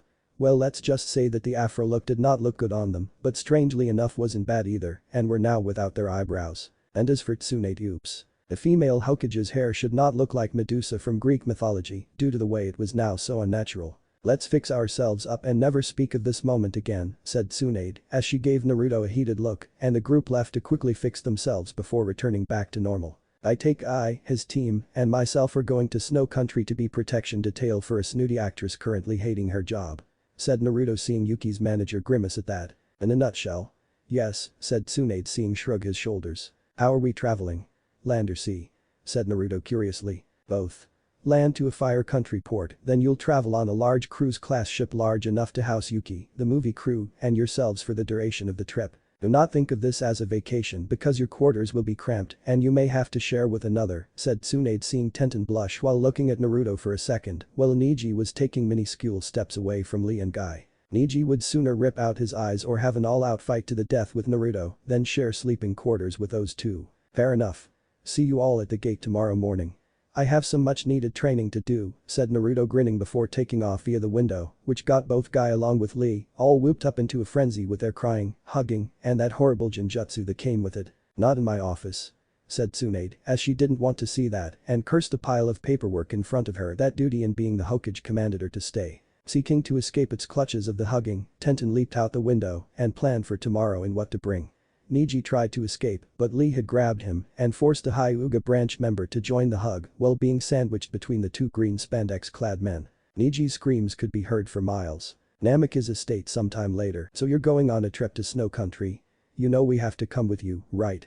said Bambietta, another servant he summoned after telling Candace to get some rest, saw him packing some clothes and other basic essentials needed for the trip. "Well, the Hokage did say we would have to share, and I would have no problem with you sharing a room with me," said Naruto, seeing Bambietta blush while fidgeting under his smiling gaze. "Who else is joining you on this mission?" said Bambietta, as she chose to bite back a retort at his words and just find out who else was going on this protection detail. "Guy's team and Guy himself," said Naruto, while Candace narrowed her eyes in thought at the bun-haired girl on Spandex User's team. "At least I'll see if this girl is remotely interested, if not worthy of Naruto-sama's attention," thought Bambietta, as she would watch the weapons girl and see if those possibilities had some ground to stand on. Then flashback, "Could it be any colder?" said Niji, hating how the weather changed from warm to cold as the ship made its way to Snow Country, while noticing neither Guy or Lee appeared to be affected by the cold despite the fact they were wearing thin spandex. It just wasn't natural. And Niji was still feeling freaked out from the hugging spandex sandwich he had been forced to endure, brought him very close to committing seppuku. "Suck it up," said Naruto, wearing his jeans, black t-shirt, martial arts shoes, with an addition of a black beanie that covered his hair and headband. "How can you not be cold, Naruto? You're wearing less than all of us on this ship," said Niji, having seen Tenten was wearing 3 layers worth of clothing. "Simple. I'm using a small fraction of my Kai to keep me warm. It's also good for training control, since too much would have been sweating like a pig," said Naruto, as he knew that Bambietta was in their shared quarters sleeping and knew the explosion wanted to keep a low profile right now unless absolutely necessary. "How has Hanabi-sama been doing lately?" said Niji, as he had been able to speak to his cousin since the Chunin exam, and then there was the incident at the Hyuga clan compound soon after. "Good. She's training hard under the Hokage in the medical arts," said Naruto, seeing Niji was indeed regretting his hat and actions against Hanabi and Hinata. "I see," said Niji calmly. "She doesn't hate you," said Naruto stated. "What?" said Niji, surprised. "Did I stutter?" "Hanabi-chan doesn't hate you," said Naruto, seeing Niji now looking at him like had grown a second head. "She told you that much?" said Niji, seeing Naruto smile. "As a matter of fact she did," said Naruto before turning his attention on the front of the ship to see Yuki performing a scene from the movie she was making. "Would it be alright to see her after our mission?" said Niji hopefully. "Sure. Just keep it civil with Hanabi-chan or I will make what you took at the Chunin exam prelims." "Seem like an everyday spar with Lee," said Naruto, with Niji nodding. "I understand," said Niji evenly, but the memory of his body being turned into a living rag doll of abuse was forever burned into his brain and the Hyuga branch member had no intention of having a repeat performance. Smirking, Naruto focused on the task at hand and his demon instincts sensing there was more to this mission than first given. "Akatsuki HQ, this is unexpected. The Kyuubi vessel is no longer holding the Kyuubi within his body and is now stronger than the fox. That is what you're stating, right, Itachi?" said Pain as he stared at the Uchiha before him and saw the man nod. "Yes. From what we were able to determine, the Kyuubi is not only free and is nowhere near the Jinchuriki," said Itachi, seeing the group in front of him look surprised by this news. "How is the Kyuubi brat so powerful?" "From what you told me, Itachi, the boy should be among the weakest genin to date due to the abuse he suffered in Konoha and the lack of training from those around him," said Pain, knowing that Itachi had extensive knowledge on Naruto's upbringing before the Uchiha clan massacre. "I do not know the answer to your question, Pain-sama. What I do know is that Naruto's now stronger than Kyuubi itself. I saw the boy take down Kisam's water jutsu and the wall behind us in a single beam of destruction that was bigger than anything I've ever seen before, said Itachi with the other members becoming nervous. How do you propose we handle this, Pain-sama? The Kyuubi was bad enough, but this kid apparently stronger and now knows of our existence. He won't be easy to defeat, said Sasori, knowing the chances of them winning against such a demon was slim to none, with the odds of it being none feeling very high to the puppet user. We'll worry about those two at a later time.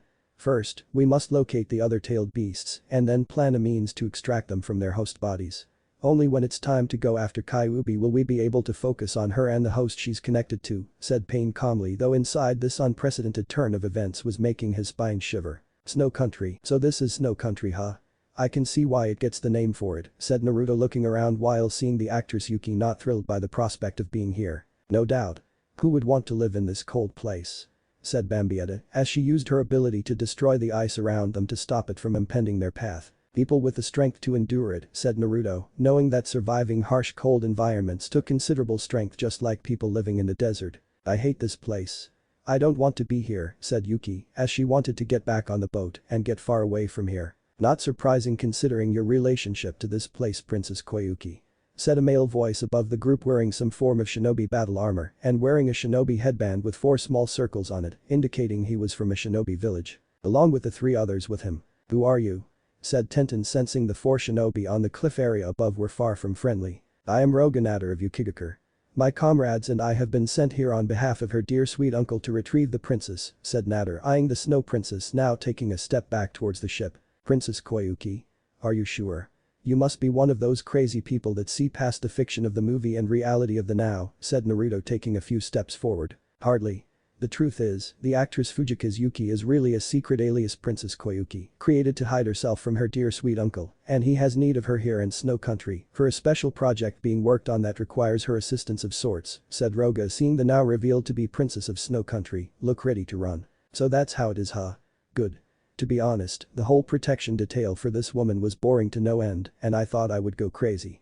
Now I'm here in this cold bleak place and you want to take this princess back to her creepy possibly incestuous uncle for Kami knows what. I can't let you do that, said Naruto flexing his now visible claws and grinning an evil grin with Bambietta doing the same while Guy's team along with Guy himself prepared for battle. And who would you be? Said Roga with a raised eyebrow. My name is Namikaze Naruto, and I am your worst nightmare made flesh, said Naruto seeing some form of recognition to his name being known in their eyes. Namikaze? The son of the Yondaime. Said the female snow shinobi near Roga. You were expecting Santa Claus? Said Naruto making Bambietta snicker at the idea. Doesn't matter. Kill Koyuki's protection detail and everyone else before capturing her, said Roga seeing Naruto's Ryatsu covering his entire body, and there was an intensity from the boy that made the snow shinobi hesitant to charge forward. Ready to stain the snow here in their blood. Said Naruto to Bambietta, who was letting her own Ryatsu generate around her body and grinning in a feral manner. Hell yeah. Said Bambietta smirking, and the two charged forward with bloodlust in their eyes. As for Princess Koyuki, she watched Naruto and Bambietta engage the snow shinobi in a vicious battle that had indeed stained the snow around them in blood.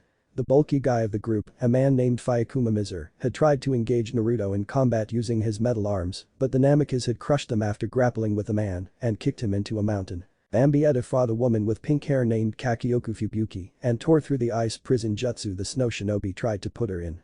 When it came to hand fighting, Bambietta won hands down, shredding through the chakra armor with brute strength, mauling the pink-haired woman's face while shredding through the rest of her body while Fubuki tried to stop it. As for Mizer, he had barely collected himself when Naruto ripped the chakra armor right off his body before plunging a hole into Snow Shinobi's chest. After ripping out the man's internal organs, the Namikaze focused on the only remaining Snow Shinobi of the group now fighting Mido Guy into jutsu, though Roga was holding his own thanks to his armor, taking most of the brunt of the hits Guy landed. Upon seeing his two teammates die, Roga felt it was better to retreat for now and report what had happened here to Kazuhana Dodo before it was too late.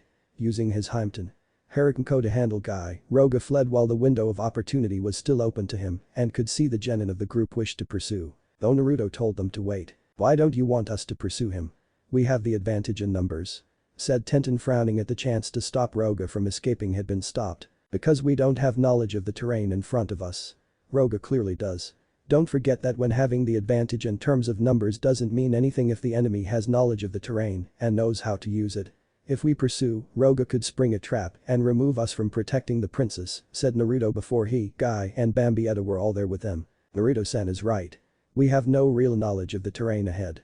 For all we know, there could be more snow shinobi waiting to ambush us and know all the places to do it. We need to find the nearest town or head to the capital of Snow Country, where Princess Koyuki can establish herself as the rightful ruler of the lands, said Guy seeing the group nod, but Koyuki wasn't so confident and the memories of her past with the loss of her father now returning. This is pointless. All of it. Even if you defeat a few snow shinobi, my uncle will use other means and win against you, said Koyuki making Naruto growl out in anger and grab the woman by the throat before pulling her closer to him so she looked right into his heterochromia eyes. Listen up lady. I'm only going to say this once so pay attention. Grow a fucking spine and stop whining like it's the end of the world. It sickens me to no end at seeing just how spineless people like you are in the face of danger these days. You suffer a little and think the world is unfair, so you run from your problems or sulk over them like they are the worst thing that could happen, said Naruto before shoving her onto the ground. What do you know of suffering? I lost my father to my brother over some secret power that was supposed to bring hope to my country. What do you know of losing someone you cherish? Said Koyuki seeing Naruto's eyes harden. Oh boy, thought Candace as she heard of her master's history. What do I know? What do I know? I know far more about suffering and pain than you could ever possibly comprehend, you whiny brat. My whole life I've been abused and lied to since the day I was born. I've had more attempts on my life than every single Kage in all the 5 shinobi villages combined in all their years of service. I never had a chance to even know my parents until a few months ago during the Chunin exams because the old bastard 3rd Hokage conspired to keep everything from me, and that's not even the half of it.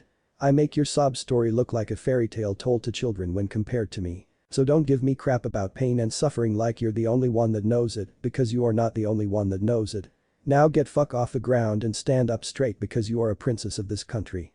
Like it or not, you will do your duty to these suffering people living under your uncle's rule and fix what he's broken. Are we clear on that fact? Said Naruto, his reitis changing from blue to dark red, shooting up all around him with more than enough force to shake the ground around him. Why yes. I understand, said Koyuki and fried at the terrifying demonic figure in front of her while trying to stand. Good. Don't worry about your uncle. I will kill him myself if the moment arrives. You just worry about how you are going to fix this country once you become its ruler, said Naruto calmly with a smirk on his face. Seeing the woman nod, Naruto turned and walked away with Bambietta right beside him. Do you have any idea how hot that was back there? I want you, Naruto-sama, said Bambietta seeing Naruto's smirk become even wider. Patience, Bambi-chan. All things come to those who wait, said Naruto seeing Bambietta now pouting since she clearly didn't want to wait. Still, this was hardly the time or the place to make her dreams a reality, so with a sigh, the explosion obeyed the Soul King to keep such desires at bay. They still had a mission to accomplish after all. Deep underneath the mountain regions of Snow Country, a demonic entity stirred, feeling an intense power it had not felt in centuries, if not for a millennia, and yet was not near its location. So the demonic being decided it too would wait until the right moment to strike, and when it did all would tremble at the sound of its footsteps. Until then it would wait. What if Naruto is the Soul King? Thanks for watching my video till the end. If you enjoy this content, then do consider subscribing to my channel and leave a like if you guys need the next part, comment down, and thanks for watching the video and see you guys in the next video.